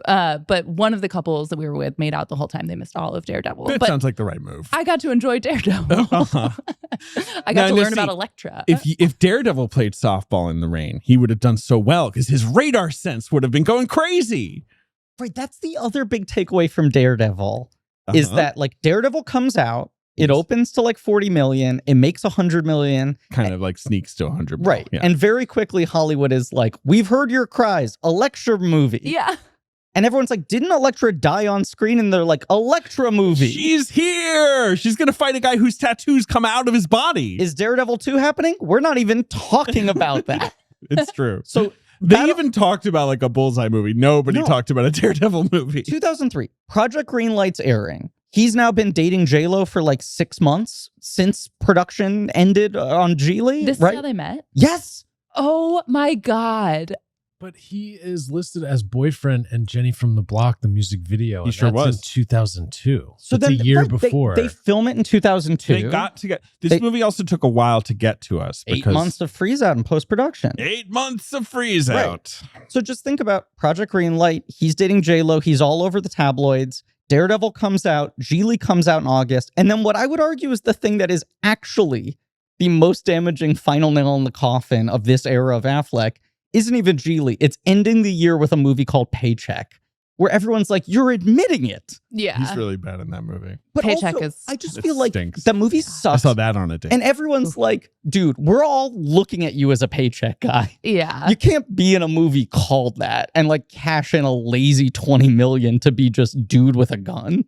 I really want someone to write like a very well-researched basically book, I guess, about just like movie star couples that met on a movie, because I feel like almost always the movie itself is very bad. Like is almost Mr. always and Mrs. a calamity. Smith is pretty Yes, bad. you're usually hearing like, their chemistry was so through the roof that they just had to like run to the trailer and fuck. And then you watch the movie and you're like, were they even in the same room in these scenes? Like, you hear about there's nothing here. So many great directors say when they notice like the zing, to use Hotel Transylvania parlance, between their stars, that they were like, my number one job has become making sure they don't fuck until the movie wraps. There's this like belief, it's not even like a superstitious Maintain the tension. Right. Yes. That's what you need to capture on camera and then let them go off. Mr. and Mrs. Smith is one of the only examples of they met and fell in love and got together during the movie and the movie was a hit. Beyond most of them turning out poorly and the chemistry not being there, I would argue for all of Mr. and Mrs. Smith's misshapenness, there is a palpable chemistry. They bottled some of that, and that's the whole juice to that film, and it worked. That's all that film is, yeah. But when Affleck and J-Lo get together filming this movie, before there are even whispers of like, maybe this script got away from Brest, people are like, this is probably a bomb. This is probably a bomb because they fell in love, and now people are going to be tired of them by the time the movie comes out. Yeah. Yeah. J-Lo was supposedly the first choice because she was reported by Variety for the part before it then is reported that Halle Berry will be taking the part. Then Halle Berry drops out over scheduling conflicts with X2, a film that had a very normal production process where no one was weird and no one told anyone to kiss their black ass. One of my favorite Halle Berry moments is when she told Bryan Singer that. The most normal thing about that production was the director's chair, which was always filled with the director of the movie who would show up and do his job every day at the normal hours. Lopez says, look, I thought the project was risky, but I also felt it was juicy.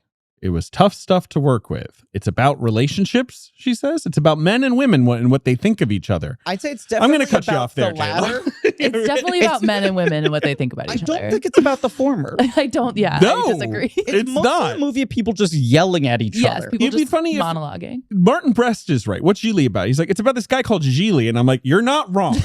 That is what it is about. I detect no lies. Brest says about J-Lo, she's someone who can look you right in the eye and tell you exactly what she's thinking, who doesn't care what you think about her, and yet her manner is soft and sensual. Okay, Lopez and Affleck start dating on the set of this film. She was married to Chris Judd, files for divorce from him. Rampant tabloid stuff follows. Affleck asks Kevin Smith to cast Lopez in Jersey Girl, which is the movie he's making after this. Obviously, she's just at the start of Jersey Girl because she's the mom who has died, right? And it's this thing that totally fucks them, that she is like the Drew Barrymore kind of fake out of the movie. But when there was so much juice around them as a couple, they pushed really hard. It's another J-Lo Affleck movie coming down the pike. Isn't it both of them on the poster? Well, and then when Gigli bombed, they tried to like roll it back. But then they started hiding her in the marketing. But people were like, no, you told us this was the two of them. We can't forget this now. But yes, they film all of Jersey Girl before Gigli comes out. Gigli opens, wedding rumors continue to circulate, but then break up January 2004. And many people think that the pressure of the fallout of this movie took its toll on their relationship. I mean, it can't have helped. No. That's horrifying. Gigli. Both Affleck and Lopez and Brest and everybody else all think that the press coverage of their relationship probably negatively affected the film, people's perception of it, and so on and so forth. A lot of baggage. We don't really need to get into it too much. This movie opens with Larry Gigli monologuing, seemingly straight to camera, about what? It's one of his fucking monologues, Nature of Man or some shit. Yeah, it's something about, I think it actually might be like part of the monologue that you read from the original ending. I feel like they repurposed. Yes. Right. Maybe he's calling back to it because, Brest knew like people are still going to have those sage words ringing in our ears by the end of the movie. Yeah. I'm watching this and I'm like, Brest is like trying shit. This is kind of interesting to have like the character narrate the movie to camera. He's in a laundromat. Guy walks in behind him. He's like, hey, can't you see I'm talking here? Kicks the guy out. I'm like, this is kind of fun. He's playing with the form. And then we cut into the washing machine. It's a guy tied up. And immediately I'm like, this is just kind of hacky, boring shit. It's hacky, boring shit. It's so crazy. Uninterested in whatever this guy's actual life would look like. Instead, it's like cartoon, like, hey, give me the money or I'll punch you. We want me to turn the washing machine on. And then like in his inner monologue, he's like, you know what? There are 5 boroughs in New York City, but you never fucking know. Like the first part I made up and the second part is real. Like his first 3 studio films all have concepts that on paper sound like they could be as silly and broad as this. And he kind of directs them like dramas. Yeah. While knowing where the jokes are. And this immediately is telling you it lives in Goofball's McGillicuddy world. It's so crazy. The script feels like it was written like stream of consciousness. Yes. And because the fact that you go from like, you open with him just intimidating a guy at a laundromat, and then he just wanders down the street and just happens upon his boss who's also intimidating some other guy. And it is just very vague, general, like, give me the money. Like, I'm going to kill you. It feels like the film Queens Boulevard from Entourage. I was going to say, it feels very Entourage-y. And I think like, part of it is 2003, part of it is the LA of it all, but like it does feel like it exists in the Entourage universe. Vinny's like, hey, I got to do my gangster movie, and suddenly, there's just like a bowling shirt on him, and there's like gel in his hair, and he's like, hey, and you're like, of course, this is Entourage. They took 10 seconds on this. Brest talks so much about how this movie cost $75 million. That is crazy. Where did the money go besides to the 25 was 2 of them. Yeah, I'm guessing like both Pacino and Walken got stupid amounts for how little they were. I'm still seeing a missing 40 on like one shitty apartment. Extensive reshoots. Sure. Like Post 8 months of like was there like a cut scene in Quantum Realm or whatever? Like, like what are we talking about here? Gigli should enter the Quantum Realm. Enter there. Should get in there. No, I don't want him here. It is a where did the money go movie outside of just like much like How Did You Know? You're like, okay, so the stars cost a lot, but also if you have a director who takes 9 months to film this and then 2 years to edit it. It's a lot of, just people being paid to kind of stand around waiting. Yeah. Yes. It's a lot of waiting tax. I do feel like I read a lot of like the actors talking about Martin Brest specifically on this movie, and all of them mentioned like he really gives you like a lot of leeway. Like it really seems like everyone was doing like 800 takes. And that every scene probably took weeks to film. Every other... Probably. Look, many of the actors we've read quotes from who worked on his films were very frustrated by his process. But it always felt in every other instance you hear, someone like Yaphet Kotto, who like wanted to strangle him while filming Midnight Run, and then goes to see the movie at the premiere and is like, he was fucking right about everything. And I thought he was being persnickety and too particular about everything, but he was right. And then you watch this and you're just like, did he give anyone a note the entire time? Yeah. I believe he did 800 takes, but what was he just saying like, hey, camera's still rolling, feel free to keep doing shit? Yeah. It feels like there was no direction. It's also crazy that it's just like, again, like reading the script, it really just feels like you are seeing the movie again. Like it's so, like even just the way that he describes, like there's, during Ben Affleck's huge monologue of like Sultan of Slick, gangster's gangster or whatever, there's an action line that describes like, you know, Ben Affleck, like, or Gigli savoring every word, like gangster's gangster. And you do see him doing exactly that. So it is just kind of like, what were the multiple takes? What were people trying? They were just doing. He describes shots, and they're the shots that are in the movie. So you're like, what got away from you? This opening, I was like, this feels like the kind of thing that might have been a studio forced reshoot. 100%. Hey, we want the comedy to be broader. Start with a guy in a fucking washing machine. That's silly and big, right? And then you're like, no, this is how he started his draft. I was also certain, I was like, okay, like if he got so much pressure to like lean into the love story or whatever from the studio, then like certainly it was a reshoot when they kiss. In the script, they have sex. I was like, this is insane. Yes. And there's stuff where I'm like, the score feels very studio mandated. The score is insane. The score John is Powell. horrible. It's no horrible. Disrespect to John Powell, but it just feels John like Powell can give you something good, or he can probably clearly be told with 1 day's notice, like, hey, can you just fucking do some bouncy shit for this movie? I mean, he did a great job for Rat Race. Very true. This is a score where you're like, the studio is like, we don't trust the audience. You need to tell the audience what kind of movie they're watching the entire time. Although the craziest part was like the score was so intrusive and kind of all over the place. Like it would be like, you know, him walking down the street and it would just be like, do, do, do, do, do. Like I'm walking down the street. And then it would get like very serious. But then when J-Lo first shows up at his door, it's like, okay, if you're leaning into like, make this a love story, this is the meet cute essentially. There is no score. It's completely dry. And it's completely dry for like so long when they're in the apartment. And I'm just like, that is the number one. That's the first thing you do when you're just like, God, we're really stuck in this apartment. Can we make it feel bigger? You would add score. But as you said, the score goes hardest in the moments where like nothing is happening. Nothing is happening. Because it's like the movie is trying to yell at you. You're having fun. This is fun, right? We love him walking down the street. Right. I when these two, when Gigli and what's her name? Ricky get together, the fireworks that, you know, that's what the movie seems to think of itself. Right. That there's a fireworks display happening inside this beautiful downtown LA apartment. Yeah. I love that part of Brest's conception was I went to downtown LA and I was like, this place looks terrible. I should set a whole movie here. He's like, there's okay, no architecture. This is what I am saying to you. I said, he's like, okay, so I've come up with a completely unlikable character, but where to put him? Like somewhere interesting? Sucks. No, like let's turn. But even like this, the sparks are gonna fly with Ricky and Gigli stuck in an apartment together. What does Ricky do? Mostly just sits in a chair, reads books. Yeah. The yoga is like at least a little like, oh, look, her body on display. And I was like, wow, she's really doing a lot of yoga. I'd say Ricky's strong. Number one. Like had in her contract of like, I get to do just a day of yoga. She definitely was like, she starts off in a pose where I was like, she 100% was like, I can do this pose and you're going to show me doing this pose. Right. But Ricky's main characteristic, I would argue, is voracious reader. Yes. He has a yoga mat and a book. Yes, always. Those are her things. And she makes fun of him for not reading books. Is she supposed to be a hitman, a hit woman, a contract killer? Yeah, she's a contractor, but she gets hired out for various types of jobs. She never shows any interest in doing anything like that. And also, that doesn't. What about when she yells at those kids? But that's the thing. You're like, when she says, I do various types of jobs in this kind of movie, you infer, oh, she must be saying I kill people for a living. And then by the end of the movie, I'm like, does she truly just do various types of, is she just a gopher? Because that's what's so crazy. It's like, okay. Is she a temp? If basically for the mob? Like if this is a movie about a guy who has been doing all this like low level crime or whatever and is sort of like disillusioned with it and doesn't know what his life is going to be like or whatever.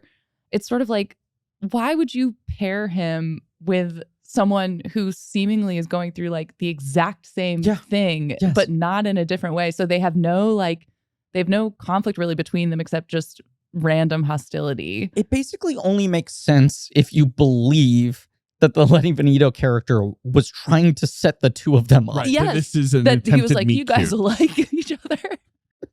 You're going to love her. She hates penises. It's also like... It's one of the first things she'll tell you. Not to speak ill of Martin Brest, but he is the only writer of this film. He seems to think lesbians are just women who think men are full of shit and have a yoga mat. And right? think penises are gross. Right. Disgusting. Yeah. This is a big point. I'm not just being like glib in the joke I'm making She of says like this aloud. right. It's very text, not subtext. very odd. And this was a very small thing in the script, but it really, I feel like, was very telling in her speech that culminates in pussy. Like that's like the punchline. a very long speech. Very long speech. She in the script, it's my pussy instead of just pussy. And then pussy is capitalized, which I really feel like just shows you like he thinks. Because I also like, does he think he's doing Tarantino? The script is it's very stylized in the way it's like not just the dialogue, but the way it's formatted. Yes. And the way it's written, like it's just all very like very stylized. And it just feels like he really thinks like he's really doing something and he's like getting into it. And he's like really blowing our minds with these dueling monologues about like what's the sexiest form, man or woman. Well, that monologue about the difference between a penis and a pussy, if I may, does feel like it's. I don't know. Should I'm we allow using it? his words. I know. I'm like, as soon as I was saying we it a must bunch, I was like, reckon with it. It's the unexploded bomb at the center of Gigli. We simply have to go and engage with it. Because what she's basically arguing that a penis looks like a night slug. Is that what she says? Sea slug or A something sea like slug. that. Yeah. She has a whole Right. And then she makes this weird circular argument where she's like, vaginas are beautiful because they look like the mouth. And why do we like kissing mouths? Because they remind us of vaginas. And you're like, so which one are you arguing is boosting the other one? You're saying one is getting a glow up It's from... also, it's a 12-year-old's idea of sexuality of like, lesbians hate penises. Right. They might love men. Guys like Larry Gigli, for example, kind of crunchy outside, soft inside, a lot going on with that guy, The Tarantino thing of like, I'm going to write a 3-page monologue that's explaining, do you know what Superman or Top Gun or Like a Virgin is really about? And Brest is like, I want to do that kind of monologue about what kind of... Human genitals. Yeah. Yes. Not in metaphor. And it will have no effect on either character either. Like they don't really, I mean, I guess he kind of like she gets in his head, I guess. Right. He's like, why don't you like penises? And she's like, here's why vaginas are great. And he's like, gotta agree, I do love vaginas. He's like, you stumped me. But then the movie sort of starts, not to jump ahead, but like the whole second half is her making him question his masculinity. Yeah. Which I was sort of like, again, okay. Like Ben Affleck is like, I don't know. I'm like, that's maybe interesting if it's just like this tough guy. And then all of a sudden it's like, well, are you so tough? What's your masculinity? Which that's like sort of the Chasing Amy version of this, of like, what are these labels? Is all of this blurry? Is it all about people or whatever? But like she sleeps with him and then is like, by the way, I think you're kind of a lady. It's so crazy. Because of the way you look at your nails. Yeah, the nails thing. That's the most like early 2000s thing of like, you know how I know you're gay? You look at your nails like this instead of like this. Yeah. It's like so stupid. Even Bartha looks at his nails the man way. That really was. Here's the plot of this movie. A fucking washing machine, right? Wanders out into the street, as you said, runs into Lenny Benito. Lenny Benito's like, hey, do me a favor. We got this guy. We don't want him to crack down on this. Go get his little brother. He's a little bit of Ben Affleck at like 12 minutes in at max. The work you did, I would say subtler than Larry Benito. Thank you.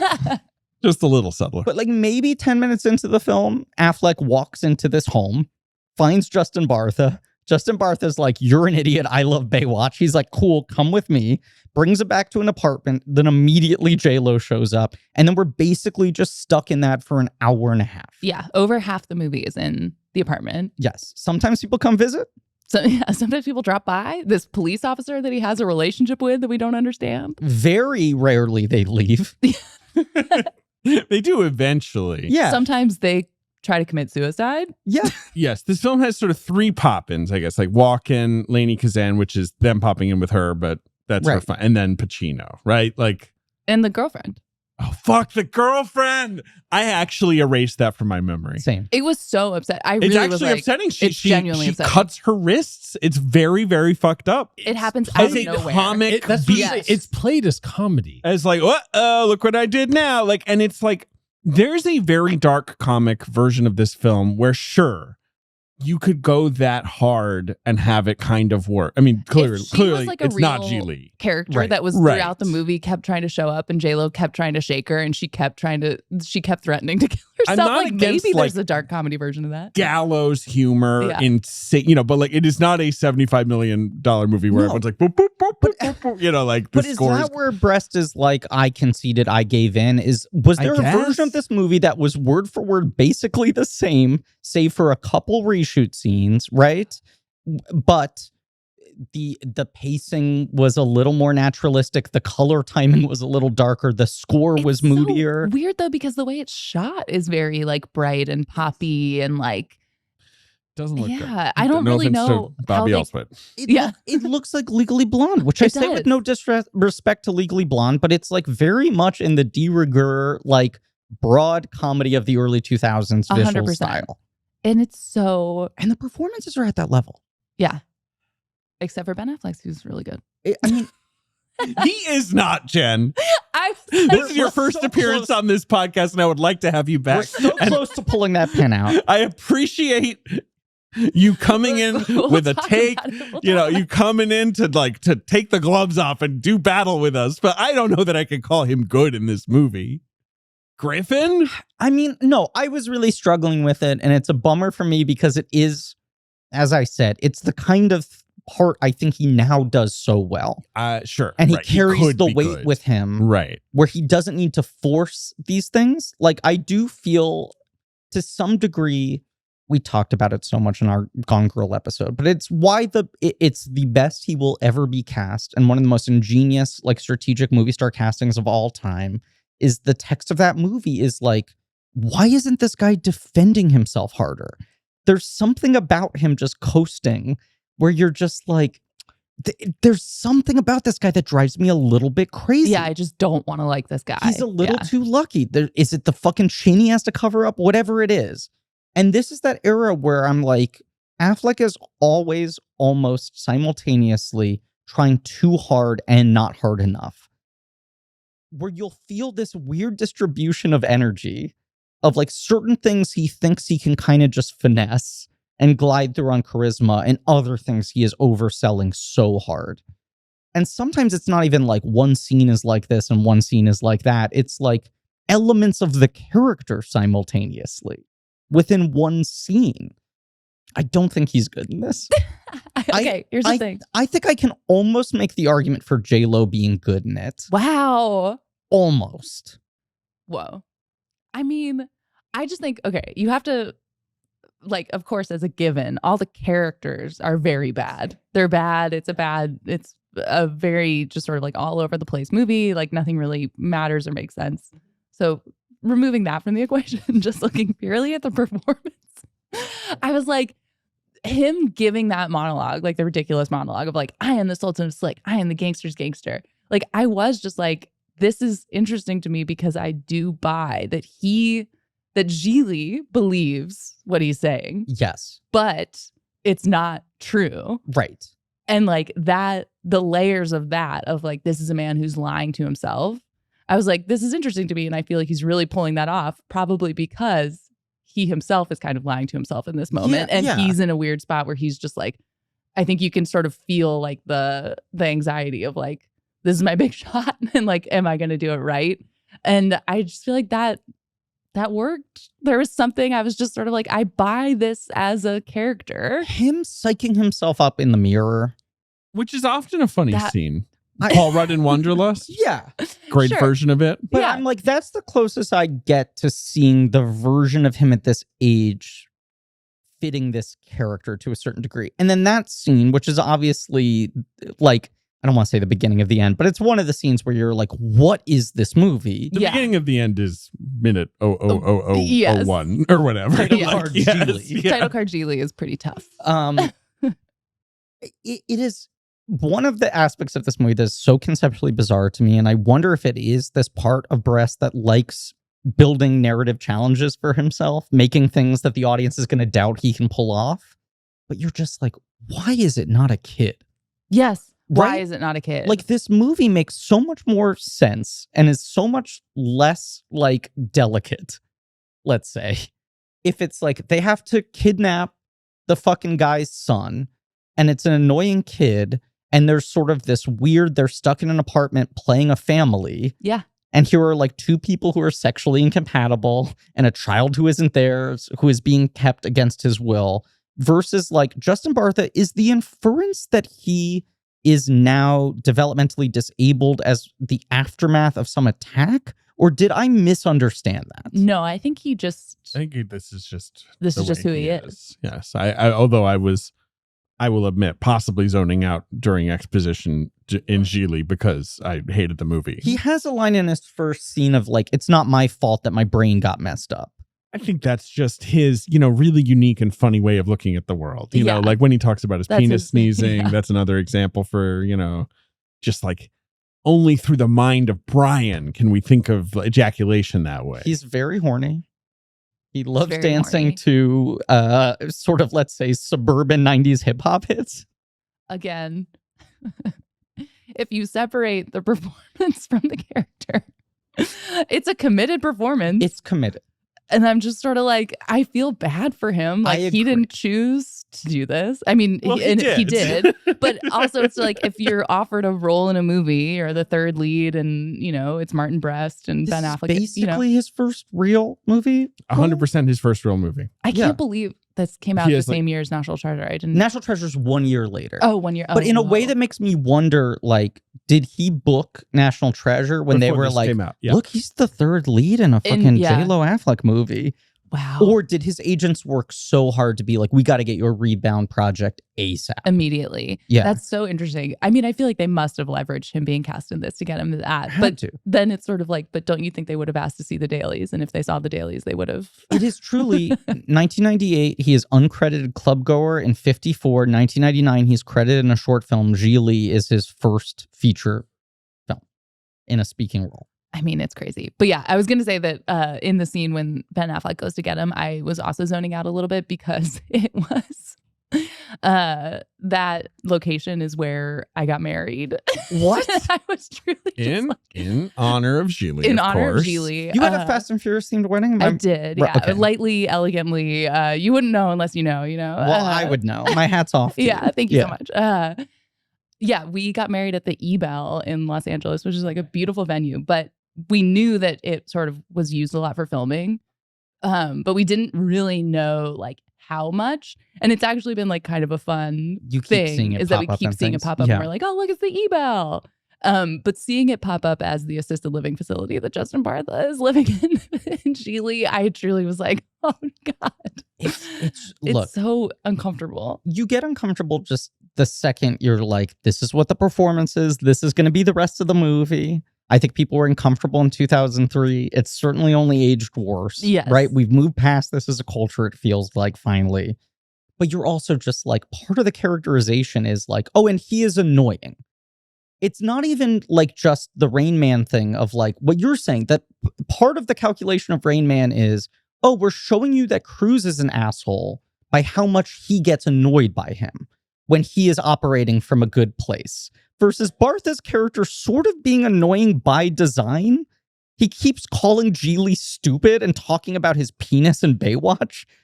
It's also, the reason that he's calling Gigli stupid is because Gigli comes up while he's eating sunflower seeds and says, are you eating poly seeds?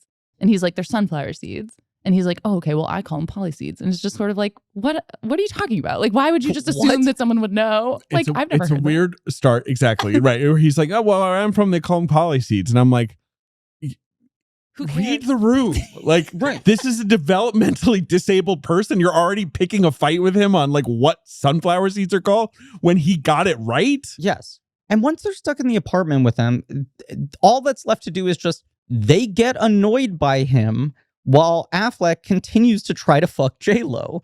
Versus, let's say if it's a child and the child's like, you have to like take me out. I need exercise, whatever. I really love that your plussing of this movie is that with an annoying kid, which obviously is something that basically always sucks in a movie. Yeah. but obviously would be better than this. I'm watching this and like longing for Alex D. Linz with like a fucking bowl cut. The thing about Rain Man is Rain Man has a pretty specific conception of that character. It is stereotypical or like kind of magical in this way that's like kind of a shortcut, right? But it's like he is a savant. And he's got a perfect memory. He has a specific way of talking. We've done research into this kind of specific kind of person. It's a very rare sort of thing, but blah, blah, blah, right? And then you're watching Cruz initially use him as this pawn and then grow and learn about him and yada, yada, yada. This has no conception of what this guy is like. Brian is the dilemma. He exists to annoy them. That's the point. But like he's sort of an overgrown child, I guess is what they're doing with the Baywatch and the I need a bedtime story kind of stuff. The Tabasco scene, you can almost see how that would be. It's the cutest idea they have because it's putting it all on Gigli to be like, since 1905, or, like to read the back of a bottle to him. And it's making fun of the fact that he's good at, which is like, why can't this guy try harder? And he has no books in his house. No books, yada, yada, But did J-Lo bring an entire suitcase of just books? She shows up, by the way, he brings Brian back to his place. She shows up like 2 hours later. They don't give him a chance to fuck up. I was fascinated by this scene because it's, again, very stream of consciousness of just like, okay, now they're in the apartment. What's going to happen now? A lady shows up and like she walks in. And the way that they reveal, like the reveal of why she's there and that she's in on it. She's been hired, blah, blah, blah. Like, it's done so strangely. Like she makes that phone call. What is that phone call? Right. She just walks in. She's like, hey, how's it going? Yeah. They're like, who are you? She's like, Ricky. Yeah. What are you doing here? We'll get to it. She really should be like, hi, I'm the lesbian character, but like, feel free to hit on me because that wall's going to fall right down with a little bit of work. Instead, she's like, right, I've been sent to help you. Yeah. I'm, kind of someone who does stuff like, and that's it. It's also so strange because it's like, then she's like, okay, so like she has this whole charade of just being like the girl from down the hall and she needs to make a phone call to no one. And then she's like, can I talk to you for a second? She pulls him down the hallway and it's just like, okay, so I'm assuming that your boss didn't tell you that he doesn't trust you and he thinks you're a fuck up and like you can't do this and blah, blah, blah, blah, blah. And I was sort of just like, why have we not seen that he's like really a fuck up? Like, I get that he was annoyed, that Larry was annoyed, or Lewis was annoyed with him earlier. He successfully put this guy in a washing machine. So far, I've only seen this guy accomplish his. He only got half. The money out of him because he's too soft, Griffin. Let's also say the closest thing this movie has to a twist is that Lenny Veneto was operating He's out of pocket. Yes. That this whole assignment was him trying to make a good impression, not on marching orders. Right. The ultimate revelation is that Pacino is the boss. Veneto is the capo or whatever. Gigli is the nobody. And Veneto eventually is like, cut this kid's thumb off and we'll use it to like threaten this DA or whatever. Yeah. They off-screen stakes of like, things are not going good. Cut his thumb off now on page 70. We've learned to love Brian too much to cut his finger off. So instead, there's a whole falderall where they go to the fucking hospital and get it from a corpse or whatever. We, the audience, are relieved that they're leaving their apartment. Yeah, exactly. We're thrilled they're going to go to a morgue. Yeah, just argue in a different drab location. The reason they're in the hospital is because the girlfriend tried to kill herself. There's a successful intervention, we assume. Otherwise, they would not have left. Characters drop like a fucking brick after that, obviously. But then Pacino shows up and is like, right, I disapprove of this strategy. What were you guys doing? It was Veneto being crazy. Thought. But also, why didn't you do it? I demand loyalty. And if you're going to do it, you might as well do it. And the thumbprint didn't match. And now we're in trouble. Ahead here, and we'll circle back to Walken. We'll circle back to Turkey Time and Walken. Pacino was just like, I never approved of this plan. Shoots Lenny Veneto in the head. And simultaneously is angry at them for going along with Lenny Veneto and also not doing it well. Not doing it right. He basically comes in. He's got like kind of a couple drops left of his Roy Cohn performance from Angels in America. Yeah. Kind of just like sprinkles it on the carpet and then is like, I'll see you later. He's 100% without dispute the best part of the movie and the best performance. He does not embarrass himself at all. Not at all. It's kind of like hacky Pacino shit, but he is at least, you're like, yeah, he's good at this. Like, this is fine. Yeah. It's the only part of the movie where you're at least awake. Yes, that and Turkey Time. Yeah. Him casually sitting next to the guy's body and just like chatting and like being a psycho. I was like, oh, this is great. Now, as a counterpoint to this, Walken has the second scene deleted, but similarly just has this like extended 8-minute dialogue scene where he's circling Affleck and trying to get a read on him. And his performance in this is so strange because it is like Brest and the movie think that this is the first time anyone is putting Walken in a comedic context. Yeah. He is walking in basically wearing the exact same suit he wore in the Fatboy Slim video. Yes. He looks identical. It's that look. So straight off the set. Walken has been codified into a comedy meme at this point. Like it's honed, right? He's hosted SNL fucking 4 times. Other comedies have used him. He's in a fucking music video that wins the VMAs or whatever. Like, we all get it. Funny Walken. We're here for it. And then he comes in and he plays it fairly straight without putting the extra 10% of like stakes on it, like Pacino, where it's like, is this guy truly a little scary? It feels like it's just the context of Walken being in a movie like this is funny. This guy being serious in a movie like this. But it's also, I mean, it was sort of like maybe this would have worked if I understood at all what their relationship was, other than just like, this is a detective that just showed up and seemingly knows this guy well enough to barge into it. Like, I don't know. I'm trying to figure out everyone's dynamic at this point. Jennifer Lopez's character is lesbian. Okay. Yeah. Okay.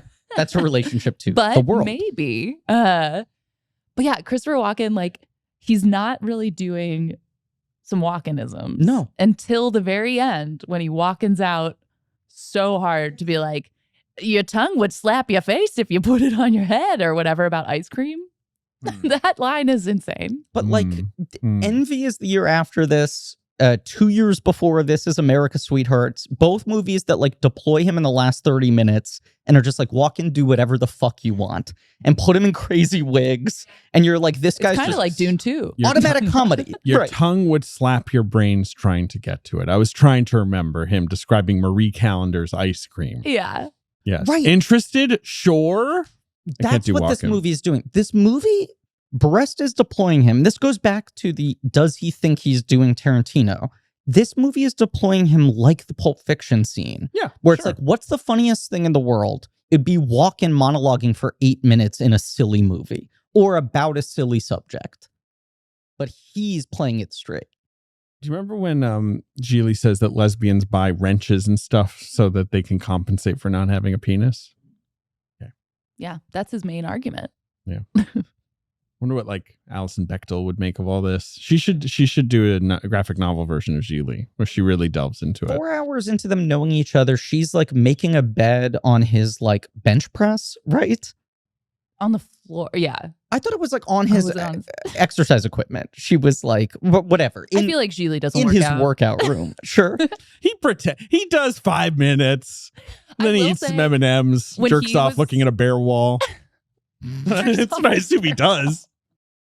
When he was shirtless, I did have this like very kind of like sad, weird moment of being like, oh, it's so nice to see like a regular body. Right, like a regular good body. Yeah. It really is it's a dark sign of where we are now. Right, because now Affleck fluctuates between his kind of like slightly assisted kind of Snyder abs. Sure. Where like work is being done. We all know this is part of the, or his kind of like back. His Dunkin' Donuts way back. I'm on the beach. I'm looking 1,000 miles into the distance body, which is a body I support and, aspire to be clear. Way Back was the last movie I saw in theaters before COVID. I was really sorry I didn't see it in theaters. No, I saw The Hunt after, which is terrible. Way Back would have been a way better. Okay, she's making her bed on the floor next to his exercise equipment, but I want to say this is minute 30. Like basically he meets Bartha at minute 6. They're at the apartment at minute 10. And then there's 20 minutes of these characters just fighting before he gets to the point where he's like, I got half a bed that's open if you want to get in there. She's like, thank you. That's very nice of you. What a gentleman. Clearly is responding in a non-sexual way, right? It's just like, I trust you. He goes in the bathroom. He's like, you're going to fucking give her the dick. He's like flexing muscles, goes in there, plays really hard. She's seemingly charmed. She's like, this is so funny. You're not my type. How could I not be your type? For one thing, your penis. And then he goes like, what? And then they basically... A gay woman? Now I've heard everything. Basically start negotiating over whether or not she is a lesbian, which then is the next hour of the movie? Yes. And her performance is very much leaning into the fact that she might not be. Right. Which is crazy. Which Lainey Kazan basically opens up where she's the noise just I just made, I want to submit that as my review for the film, just FYI. They go over to Lainey Kazan's house so he can inject his mom. Right. And he's just like, and she's like, no, I'm gay. And then Lainey Kazan looks her in the eyes and is like, but you have slept with some men, haven't you?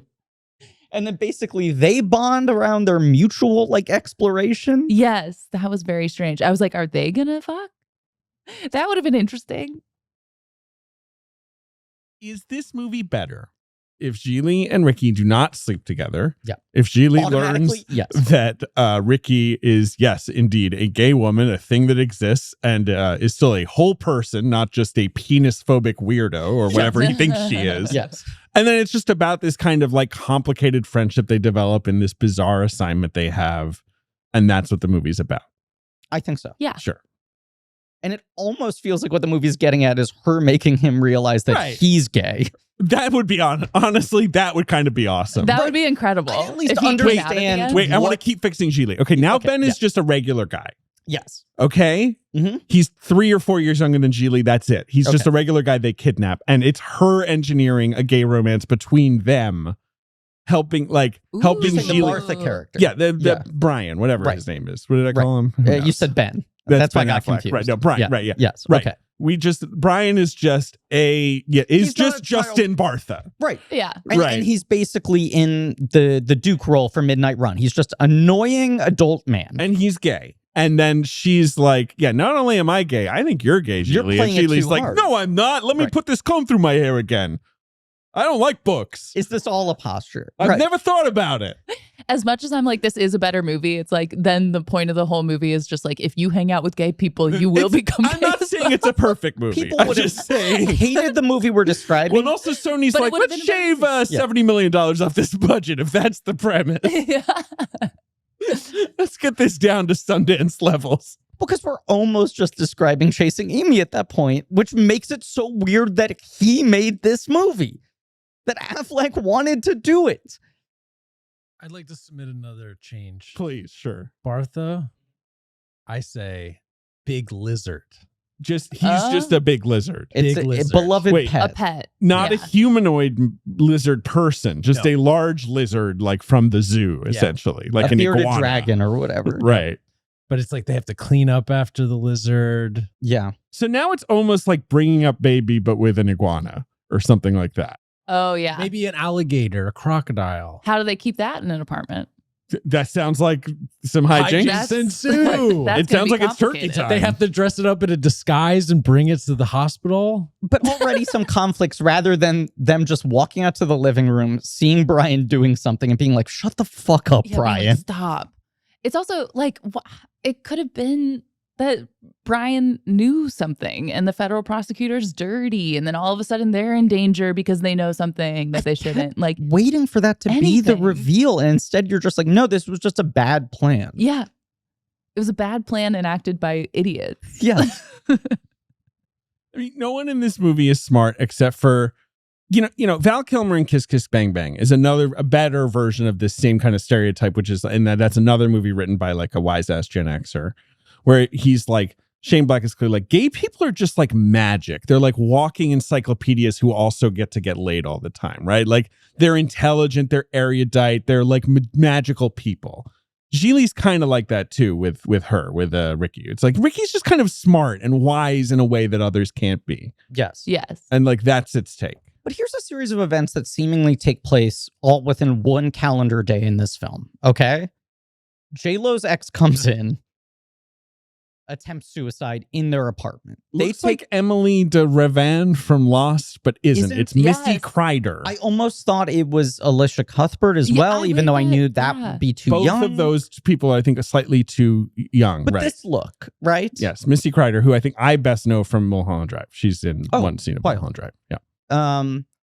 She comes in, attempts suicide. They get her to the hospital. While there, Affleck goes, great place to cut off a thumb. Cut a thumb off a corpse. Go to a FedEx, attempt to mail it. And at no point are they ever like, they don't even mention, like, do you think the fingerprint will be a problem? Who's going to check the fingerprint? Like they're not even smart enough to foresee that that is an just issue. Like dumb screwball banter about what the right envelope size is to send someone a thumb. Realize that J-Lo also has seemingly fucked the woman working behind the counter at the shipping store. Then all of this is still daytime. Then we cut back to the apartment. I think there's maybe a drive back where they're fighting. Sure. Yes. Cut back to the apartment. She's like lotioning up her body in her bathrobe, in her nightgown, her satin nightgown, while he's in bed being like, oh, I'm Gigli. Gigli, so straight. And she basically immediately is like, you know what? You won me over. I want to try out this Why don't you just fucking this eat me penis out, I've bro? heard so much about. Yeah. I think she's power tripping him, right? Where it's like, if you're so good at eating pussy, why don't you fucking give it a try, she kisses buddy? him first. Yeah. There's some version of like, is this her being impressed and won over by how well he handled the thumb situation? It's very unclear. It's like, oh wow, yeah, she is into this now. Then it's this weird power tripping thing of her just being like, gobble gobble, Like, it's turkey time. I challenge you. Let me see this manolingus you've been bragging about. That is the term. I'm sorry. Because there's this early point where she's just like, I don't care about penises. And he's like, well, I'm great at eating pussy. And she's like, what's your strategy? And he's like, I can't really get into it. Right? He like attempts to brag about how good he is at going down on women and bails immediately. And then 40 minutes later, she's like, let me see that heterolingus magic. And he's like, I can't, sorry. Right. And then the next morning, it's like, maybe I do like the, she plays it the next morning as if like, I'm starting to fall for Gigli. Right? You are correct that is the thrust and direction of the film. When you think it would be an interesting power play thing where it's like, well, now she's on the hook and she was like, this meant nothing to me. This was an experiment. And he's like, I'm in love. Let's not forget he thanks his penis the next morning. Oh, right. We should just see it at that point. It's such an object of discussion in the film. It should really we should just be laying stuff out here. It should be a character. Hear it sneeze. Yeah. Like the little Pop-Tart ravioli. He should be running around. Probably the same VFX department did the Pop-Tart ravioli baby from Unfrosted and Affleck's Hog and Gone Girl. Those are reused assets. It's so because him thinking his penis, that's from Brian, right? That's like a nod. It's Brian saying bless you to his penis. Brian taught him again to appreciate his own penis. Fully in the pre-9/11 script. 9/11 didn't make him change his mind about any of that. Nope. Yeah, it's not like the 9/11 happens and he's like, it's just no longer turkey time. He starts like taking pages out. And then basically the next morning after, right? Like honeymoon glow. Lenny Venito's like, come with me. Pacino's like, fuck you, Lenny Venito. Bullet to the brain. 8 kind of engaging minutes of Pacino doing like his kind of automatic. What you don't do is you don't bother. Right. And you're like, all right, sure, yeah. He's giving you his number 4 combo. Yeah. Although Right. I will say the tension of that scene does dissipate rather quickly, considering that there's a dead body and a crazy man with a gun. It does. Yeah. Like J-Lo again just uses her lesbian magic to just be like, why would you do that? Go away. And he's like, all right. Yeah. See you later. Is my check on the mantle? I'll take it. Thank you. What's Pacino? I mean, like I said, Angels in America is this year. Yeah. Is there like where is Pacino? Simone's the year before this. Right. Oh, His current wife is being born around now. Unfortunately, I think you might be not horribly off. Yeah. How far away are we from Jack and Jill and Dunkagino? That's a great call. That's 2011. That's 8 years away. Yeah. Because Simone's The Recruit is this year, which is Right. him yelling at Colin Farrell like, "You're in the CIA, or are you? I'll keep you guessing." That's what I remember of that movie. Yeah, but that movie was like a modest. It did well. Yeah. That movie is one of those movies at the time where I saw it and I was like 5 out of 10. If I watch it now, I'm probably like, this is like The Conversation. Like, this is brilliant. This wasn't nominated for Best Picture. I remember it being like a fun movie with like 8 twists, and the last twist is like, in fact, you were all in a box the whole time. Like, But it's that thing that Tarantino always talks about of like the way we used to develop movie stars is you put the new movie star with a like legendary movie star in the mentor role. That movie just was kind of seen as like Al Pacino is collecting a check to validate Colin Farrell, who Get Hollywood kind of like To anoint one him. rung up. Right. Yeah. He shows up to the premiere of that movie with Britney Spears. Colin Everyone's does, like, yeah. If hold Al on. Oh my did. God, if Al Pacino showed up with Britney Spears. But that's my memory. He shows up to the premiere of The Recruit where it's like Hollywood is all behind you being the next guy. Shows up with Britney Spears. Everyone's like, this might be going a little too fast. Daredevil's a month later. Yeah, baby. Good times. Oh man. But yeah, when Colin and Brittany were briefly together, it was like when two black holes like intersect in space, or and scientists were like, we will study the events for millennia. Yeah. the way it impacts energy. Like it's just these two gigantic trains like running into each other. Pacino? So I mean, Pacino, Gigli is this year. He was in a film called Gigli in 2003. most people, I think, straight up do not know that Pacino and Walken are in this. That this movie has 100%. 2 Academy Award winners. Yeah. At the time of its release, the poster billing block is Affleck, J-Lo, Gigli, Bartha, done. They're in the opening credits. Yeah, I think Pacino's agent might have been like, leave him off that They're one. not in the marketing. Yeah. Yeah. The year after he did that Michael Radford Merchant of Venice movie where he plays Shylock, which is like, fairly bad. You're telling me Pacino playing Shylock? It's a little heavy. The year after that is Two for the Money, which is like a wonderful garbage soup, like stupid ass fucking movie where everyone's just like, the money, right? Just nonsense. Pretty fun. Year after that is 88 Minutes and Ocean's 13. Oh, wow. Year after that is Righteous Kill. Right, yeah, and then he now- takes 3 years off. Right. And then Jack and Jill is like, oh, look, he's trying again. Like, Kinda. he's great in that. I mean, he rocks in it. He's great. He's great in Do you Jack like and He's Jill. so and Jill? funny. I literally only remember Al Pacino's part. I think that's true for most. Jack Yeah. and Jill generally underrated, in my opinion, Yes. and in yours. Yes. Wow. But I think genuinely very locked in. He's really funny in every scene. I mean, honestly, I'll watch it again. I love Throw Sandler it so on. much. He's also in more of it than you would remember. I totally am only remembering the end credits, like the Dunkaccino. Yes, which Yeah. is what Everyone everyone remembers remembers and assumes it's like a weird cameo. The scene where he's dressed as a Hasidic man at the Lakers game Oh my God. in disguise because he doesn't want anyone to see him. And then it's Depp. Johnny Depp starts talking to him, being like, hey, Al. And he's like, don't Is talk Jared to me. Fogel in that same scene or a different I think scene? Jared Fogel's in a different Jared scene. Fogle and Johnny Depp are in Jack and I think Jill. there's a third There's a third. cameo like that, Yes. like Mussolini or Spacey. someone pops up. Mussolini. Mark David Chapman. They released him on work release just to do Jack. Caitlyn Jenner pre-transition, not quite as bad. There's also Shaq is in it, McEnroe, Drew Carey, Regis in his final film appearance. Oh, wow. A lot of great cameos. God, McEnroe Um, really, I feel like You can get he just McEnroe pops with up a anywhere. text. He's in You like don't even need to call 5 him. Sandler movies, I want to He's, say. Yeah. he's He's in usually Mr. funny. Deeds. He's I in think Mr. he's in Deeds, anger yeah. management, unsurprisingly. Oh, yeah. They definitely are like, can you even believe who's here? It's just the gag where the Lakers camera just slowly pans in on Pacino in this outfit. Yeah. And then it just flashes Al Pacino's name on is so funny. The scene where he shows up from rehearsal Dressed for Man of as La Mancha Man of La Mancha to sing Dressed The as Don Impossible Quixote. Dream.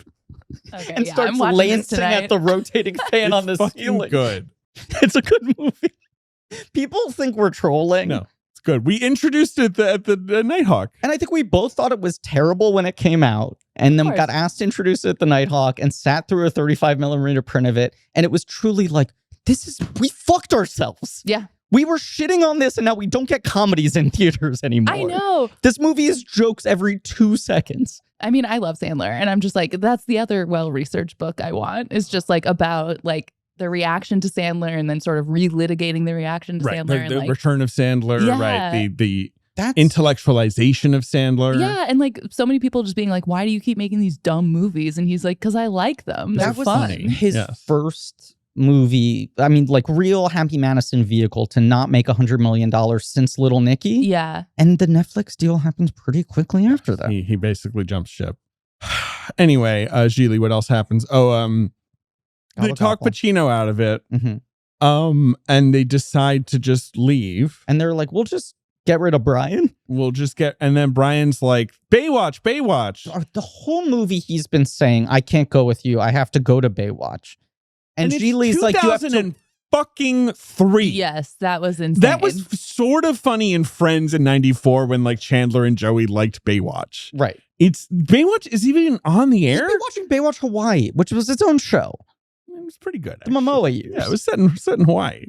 I have a small bone to pick with earlier in the movie. Sorry to take us back, but when Ben Affleck leaves with Brian from his home, and he's like, "Oh yeah, I'll take you to the Baywatch." And then they're driving in the car, and Ben Affleck fakes a phone call on a flashlight. Yes, he does this a couple times, I believe. He's like, it's yeah, his it's the walkie-talkie Baywatch. to the Baywatch. Because he gets Brian into his car by being like, I'll take you to Baywatch. Brian's like, I got to do Baywatch. And Affleck's like, I got a TV. We can watch Baywatch. He's like, no, I got to go to the Baywatch.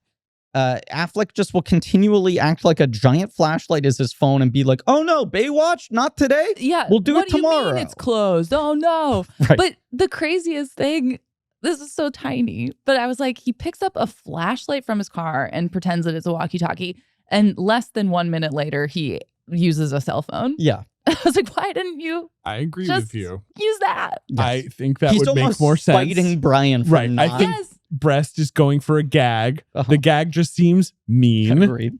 because he's treating this kid like he, like wouldn't even understand something very basic like that. Like a flashlight is not a walkie-talkie. In conclusion, Gigli sucks F.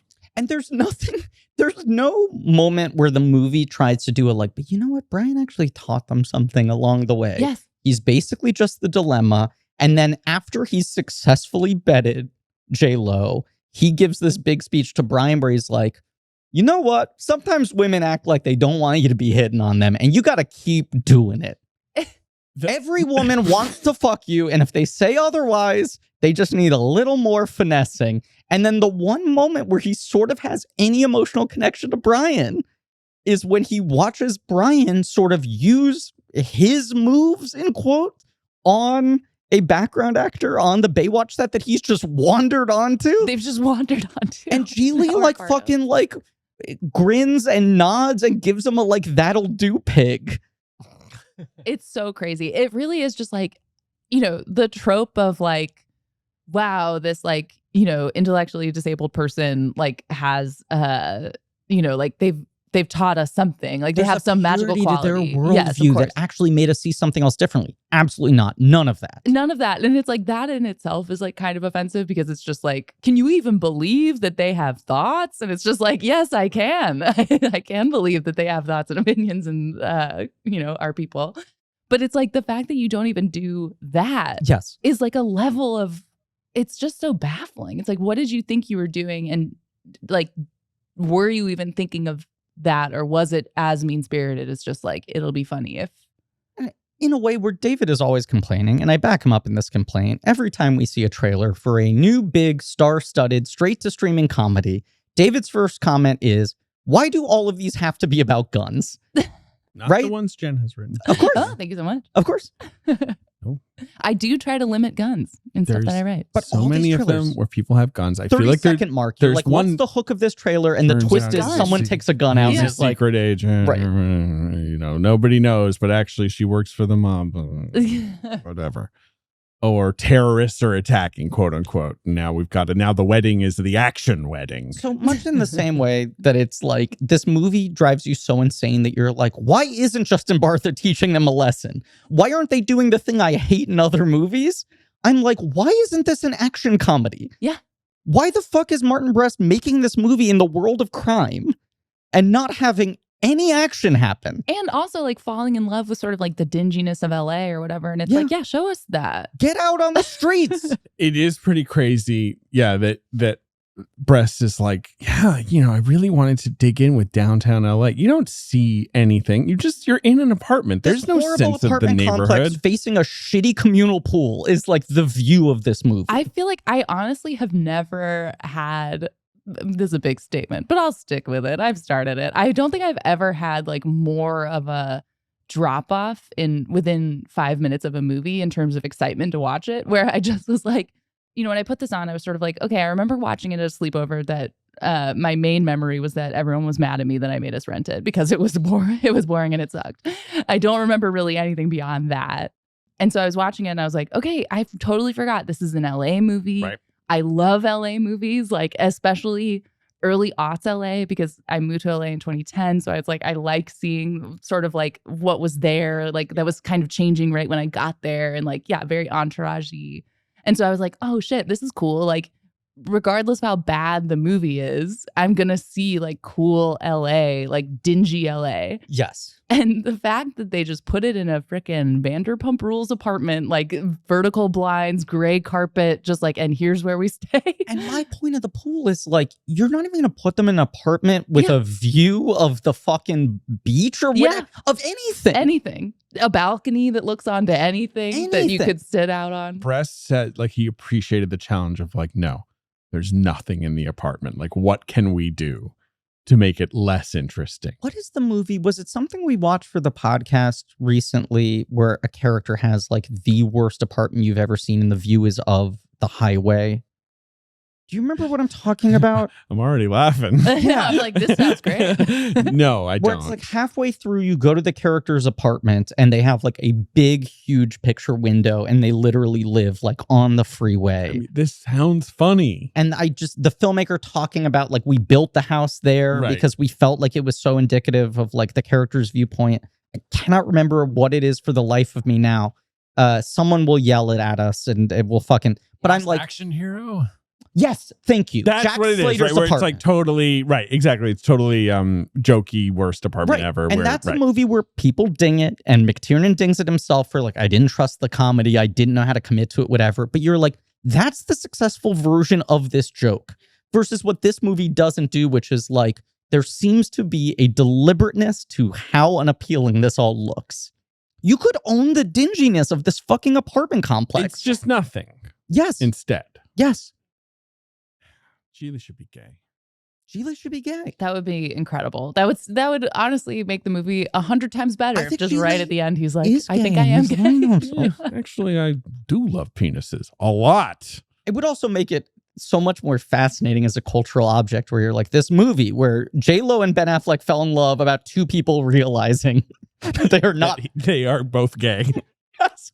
They have, to be clear, they have not much chemistry in this movie. No. Again, the movie's not giving them much. Yes. And it is giving them turkey time. It is. Yes. Gobble, gobble. But yeah, it is you don't watch this movie and go like, oh, I bet they had a 20-year on-off thing. I'm sorry. I don't know if this is a productive line of conversation. What were you going to say, Jen? I'm not going to forget my point. I mean, I was just going to say that I feel like part of the reason that their chemistry is so bad is that J-Lo's character is so stupid and insane and not Both of them believable. are And so you're just sort stupid. of like, Yeah. well, no, Ben Affleck is good. No. Well, I'm saying like his character is not intelligent. Yes.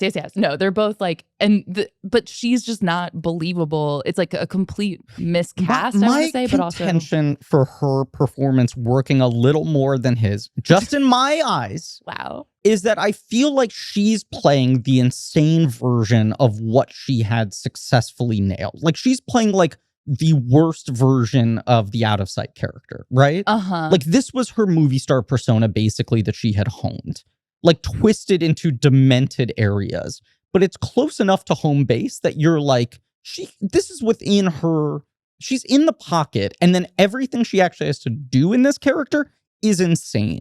But there is a level of comfort and ease to which she does it that probably makes it feel more insane when she so casually is like, gobble, gobble, it's turkey time. Yeah. Versus Affleck's like really trying to get his hands around it. Right. He's really trying to do something. I get what you're saying where that gives it some sort of like metatextual power. I guess I feel like we just should have, I think we really needed to see her beat somebody up. Yeah. But then I go back to, why is this not an action comedy? Yeah. Why do they not get into fucking conflicts? I know. Why are there not like guys coming after them that they have to like fight off? Or why aren't there car chases in this? These are the things that Brest is good at, weirdly. It's literally a UCB show level, Yes. like plot development This to be is like, a I got fucking a phone call. We got to cut off his thumb.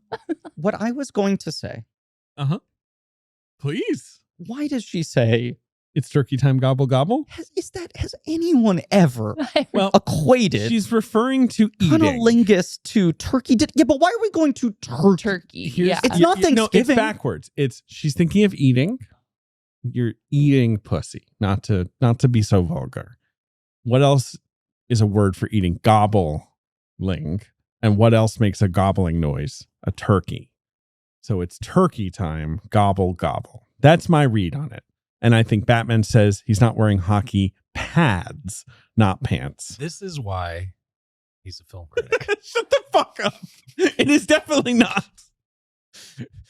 I'm just the thing where fans do when they take one of your quotes wow. and then they say it's really insightful David stuff. Sims, The Atlantic. That is a perfect Photoshops as a pull quote that is over a the poster. perfect pull quote. I just feel like, why wouldn't you say like it's dinner time? Yeah. Or like I'm ringing the dinner bell. Yeah. Or like time to chow down.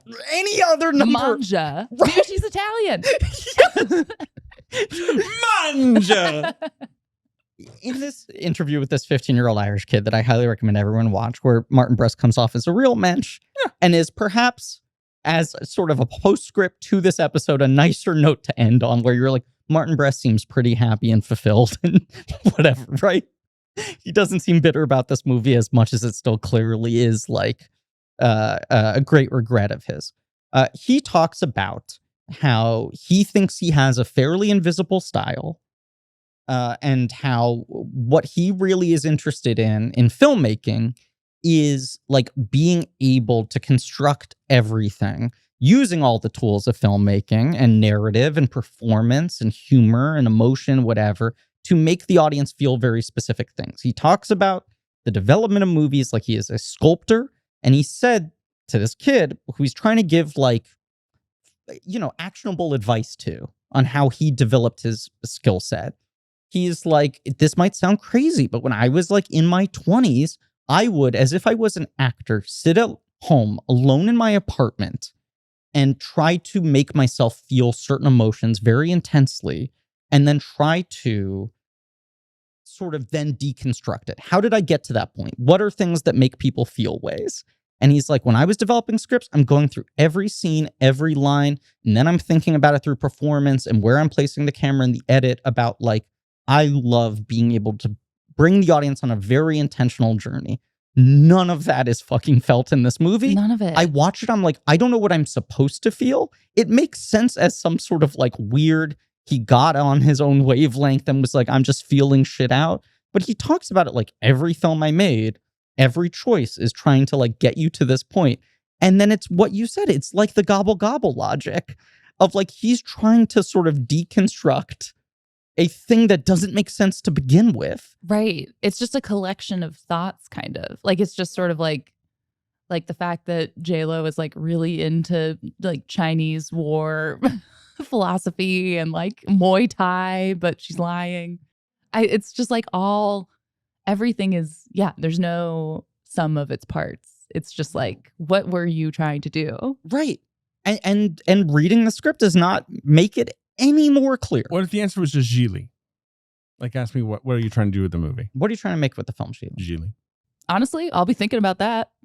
If that was his goal, I cannot deny that he succeeded. Why He did made she Gigli. say it's turkey time, gobble, gobble, gobble? Because it's Gigli. Gigli. Yeah. The Tarantino thing makes a lot of sense. Right. I didn't think of that. But this is like the initial Tarantino wave comes in the 90s, right? And then like Everyone this tries is to like rip him off. the facts of the like it's like some deformed creature that's like, I'm trying to do Pulp Fiction over here. It's just like, the let it die. Tarantino run-off copycat shit has like run its course by this point.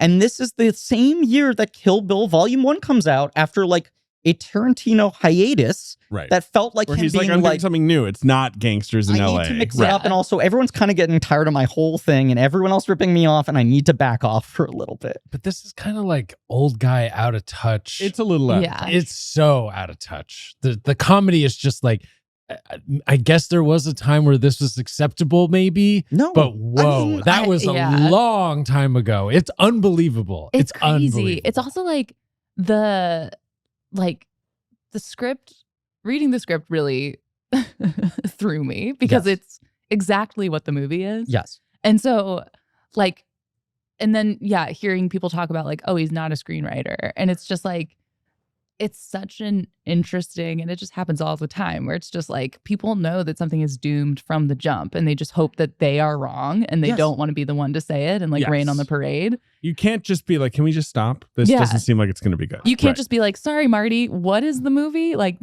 it sucks. I think I'm going to anonymize this. I read a script about a year ago for an upcoming film from a director we've covered on the past in this podcast. So a film we will someday do an episode on. And someone who has made some of my favorite films and some films that I think are terrible, right? Was a classic blank check arc we've covered on the show, much like Martin Brest.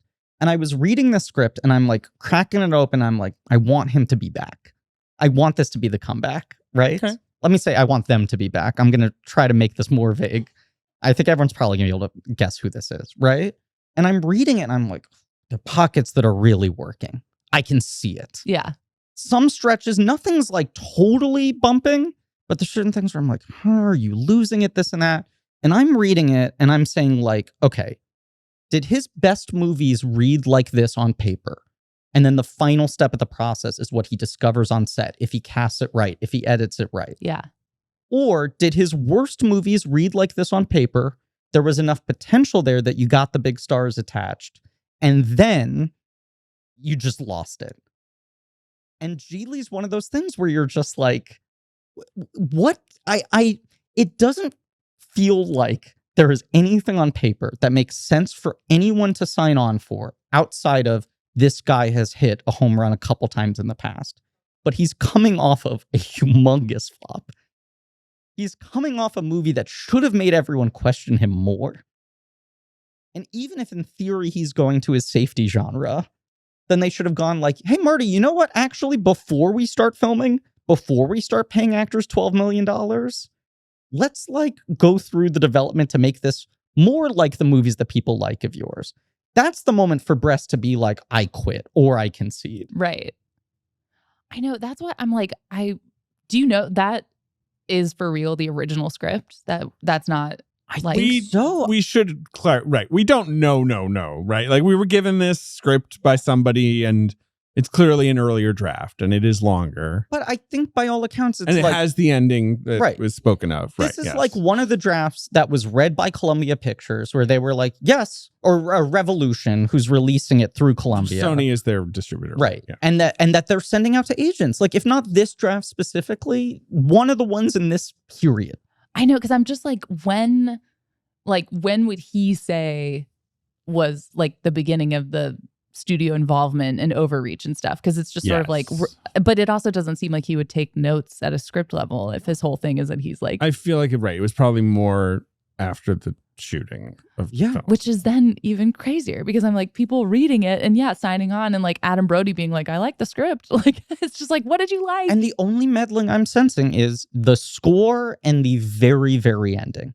Cutting out his weird ending and putting on the J-Lo actually loves him anyway. She circles back. I mean, it's so funny that like she clearly leaves the movie and is like, this is the end of my character. And then 4 minutes later, like, I'm back. I changed my mind. Happy ending. Ben Affleck loved the New York Times headline on the Gigli box office. J-Lo and Ben Affleck finally get some privacy. It is funny. He calls it a bombaroonie, the Ishtar of our time. If you're going to do a bomb, do nothing small. You know what I mean? He says. It's my favorite Affleck quote from that fucking fabled Damon interview. Damon says, I remember you calling me after that weekend and saying, my career's in the worst place it could possibly be. I can sell magazines, but not movie tickets. Oh, no. Yeah. But it's like, it's such a good encapsulation of the weird, like, golden cage Affleck found himself in, where it's like, this is one of the most famous men in the world and no one likes him at the thing he does.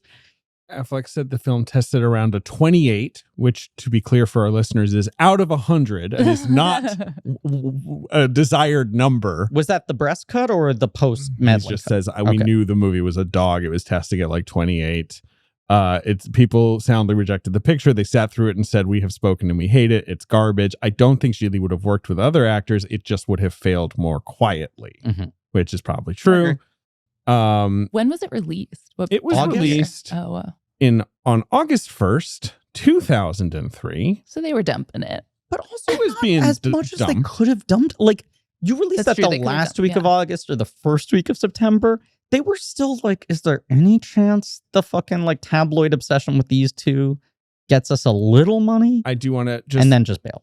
Before we do the box office game, a couple other things. Affleck does credit working alongside Martin Brest as the best directing school he ever got. He says, like, you know, he taught me how to help an actor, right? Like, he's brilliant. He's so gifted.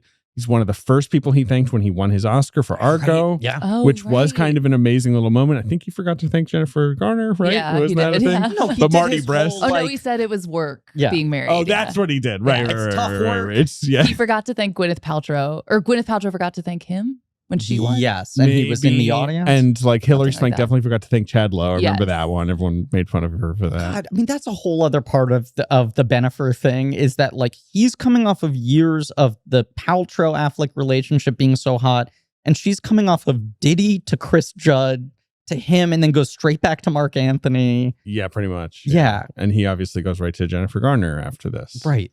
The other actress he co-starred with in 2003. Right. Now he just has to marry Uma Thurman, and he's done the hat trick. Pacino says doing the role wasn't a favor, although I would have done it just as a favor. Yeah, but favors, you don't usually get paid $2 million for 2 days of work or whatever the fuck. he says, I trusted him to make a good movie, which he does. He just missed with it. Sometimes you miss at the wrong time, blah, blah, blah, blah, blah. Pacino's very nice about everything. The test screenings and the meddling. Roth basically apparently did give him final cut. Joe Roth gives Brest final cut. But after making him shoot. Well, no, it tests so fucking abysmally that Roth is like, we have to do something. So he leans on Brest to make cuts and do reshoots. Okay. Which is kind of what that Brest quote is saying. Right. Brest is like, I capitulated. And I understand why he's capitulating, because the film is probably testing very poorly and everyone's panicking. Right. And what are you going to do? Walk away and let them, Well, it's quote unquote, fix it? it's honestly what we hear a lot now from like the huge behemoth franchise movies, especially when they have not like Martin Brest, a sort of less tested second time filmmaker who gets this big job, and they like make their cut, and the studio will say like, okay, we don't like this. Here's the deal. Either we're going to tell you how you fix this and you follow our orders, or we hire someone else to do it. We'll never credit them. We won't shit talk you to the press. Yeah. But you only get to sit in the director's chair if you take our notes now.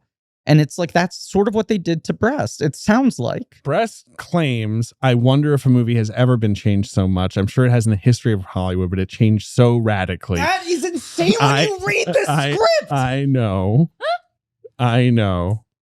But nonetheless, he says, I can't escape blame. I literally don't remember the movie that was released because it wasn't underneath it in the way it was under the hood of all my other movies. It's a bloody mess that deserved its excoriation. As we said, he refers to it as the G movie. The less said, the better. Hey, okay, so this is Griffin and David and Ben from a couple weeks after we recorded the episode. D'Angelo is not here. There's a thing I forgot to mention in the original record that I just need to, for posterity, say and get you guys reacting to. Okay. Was talking about how the shooting script or the 2001 draft was more similar to the finished film than a lot of the stories I had heard about Brest saying it was a wildly different movie, right? Mm-hmm. There was one major plot convergence in the script from the finished film that I forgot to mention, Okay. which is that it turns out that J-Lo is not actually who she's pretending to be, does not work for the mafia, is the lover Griffin, of yes. the suicidal girlfriend who is the one who's supposed to be doing her job. And J-Lo has stolen her identity. That is stirring some memory in and my is brain. I basically think I knew gaslighting, that. saying like, I don't know who she is. She's crazy. She's trying to She kill was herself. supposed to be a fake hitman or whatever. Right. So at the end of the movie, she's like to Affleck, like, by the way, I am gay. I I'm was not a faking hitman. it. Bye. Right. And then she leaves the movie. What? That It sounds both stupid. makes more and less Yes, sense at right, the right, same time. Well, but it's the problem of the movies. The final movie is just like, she's a hitman. You're like, she is? And they're like, I don't know. Who cares? Right. Like, you know? But in that version of the movie, you're like, but that scene with the fucking ex-girlfriend is so bizarre. What the Right. fuck's going What on? is You're that? like, well, Yeah. it makes more sense if she's fucking her over. But then also, why is she doing that? Anyway, I'd be remiss if I didn't acknowledge that. Great. But we're not going to record our Horizon pickup right now. No, we'll do that later. Okay, cool. Back to the episode.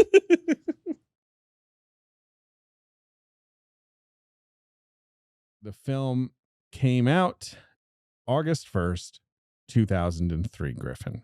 It's opening at number 8 at the box office, which I want to be clear for our listeners, this is my expert opinion, is lower than you would hope for. With 3.7 million opening weekend. So it's 8th. So not First. Now, First is a comedy, and it's new this week. In August? A comedy sequel. 2003. It's not American Wedding, is it? It is American Wedding. Really? Yes. What if there was a wedding involving the people from American Pie? What if there were pubes on a cake and people ate it? I don't think I've ever seen American Wedding. The pubes on the wedding cake. I just immediately had like a visceral, like, yes, I've seen that. Whose pubes? Someone gives Jim the recommendation that he should manscape for the first time before his wedding night. Oh, yes. So he shaves his pubes and then throws the shavings, the trimmings out the window, and they land on the cake, which is walking by. And you cut to elderly relatives being like, it's kind of tangy or whatever. That was like the big fucking trailer joke. It gets to the point where it's like these movies are like, how do we reverse engineer? What can get put in what? Right, yeah. What's the trailer? Stifler fucks Eugene Levy's mom in the movie. And the bit is that he wants to fuck January Jones, who I believe is Allison Hannigan's sister. It's a very early January Jones. It's her like first major role. Yes. Just like Out Cold. Or wait, is he in Out Cold or you're... She's in Just Married? Am I wrong about this? Because she was dating Kutcher for a while. Let's look up January Jones. The wonderful American actress January Jones is in Full Frontal, the Soderbergh movie. Huh. She's in The Glass House, that thriller. She's in Bandits. She's in Taboo. That's not a thing. Anger Management she's in. Anger Management. Right, this is 2003. Love Actually. Yeah. Right, that's it. Maybe Love Actually is what I'm thinking of. She's one of the three She's girls one of the women. with Chris Marshall who's being like, I'm British. And they're like, we're so fucking horny for you. Yeah. Like, get in a cab with us right now. It's Elisha Cuthbert, her, and that the third person. It's the woman from Is it Shannon Elizabeth? Am I wrong? I think it's the woman that I only know her from Head Over Heels. It's Ivana Milicevic. She was like a hot Russian who was in like she is in Head Over Heels. Yeah, she's like a hot that model. Is a crazy the Monica Potter Freddie Prinze Jr. rom-com. Yeah, that's like kind of Rear Window. He lives next to models, but then is he like a secret agent or something? There's some twist. He's an FBI agent. Yeah. I just want to finish saying very quickly. The sweaty setup in American Wedding is January Jones is like, Stifler, you finally convinced me. I want to fuck you. Meet me in the equipment closet the darkest of the hotel. room in the house. Right. Yes. And then he's like, great. And he's like running to get there. Which I bet Sean William Scott sells that really well. And I feel like the grandma's doing something embarrassing. So Eugene Levy's like, Mom, just stand in this closet for 5 minutes. And then Sean William Scott just walks in and starts fucking her in the dark. And like 5 minutes later, January Jones knocks on the door, opens it up, is like, Stifler? And then you see Eugene Levy's mom, and she's like, don't stop. Oh, God. And is American Wedding 2 or 3? 3. Wow. 2 has the really great premise of they go to a beach house. Yeah. That's the entire premise of 2. 2 has the great premise It's just of the summer. What if we made another one? Right. Yeah. It's just like they all go to a beach house. Why? I don't know. It's the summertime. Gotta get to a beach house.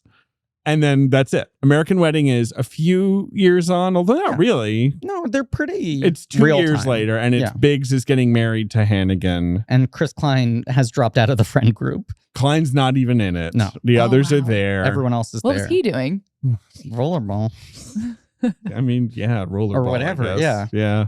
Stifler at this point is basically the co-lead of the film, obviously. Right. And then Reunion is, I think, supposed to be their 10-year reunion, even though it's 15 years later, maybe? It's only 9 years after American Wedding, and it is their reunion. It's 13 years after their graduation. Okay. They have we a all reunion. celebrate our 13th reunion. Yeah. That's my favorite year. And Oz is back. Klein is back. Oh, he's back big time. They got everyone back.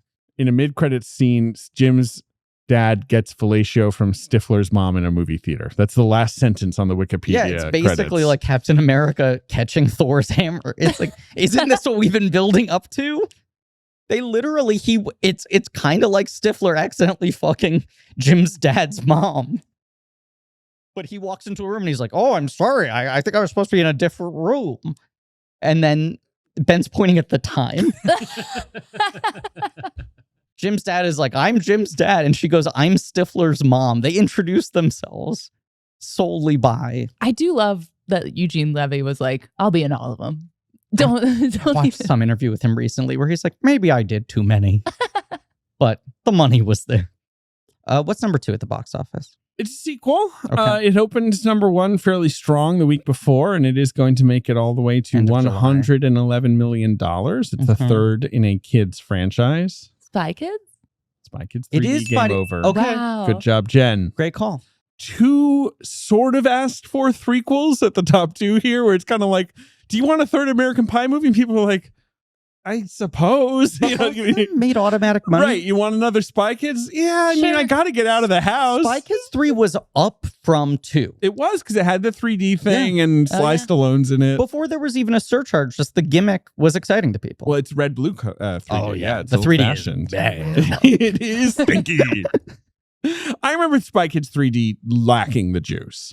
2 having some fun, and by 3 you're kind of like, everyone's getting a little too old for this. I think Like, 3 is too like old. a gonzo masterpiece. I think 3 is insane. Maybe we should do them. I'd like to. Look, Okay. all I'm going to say is I shelled out some good money on eBay for the 3D Blu-ray of Spy Kids 3D, just in case you ever made such a statement.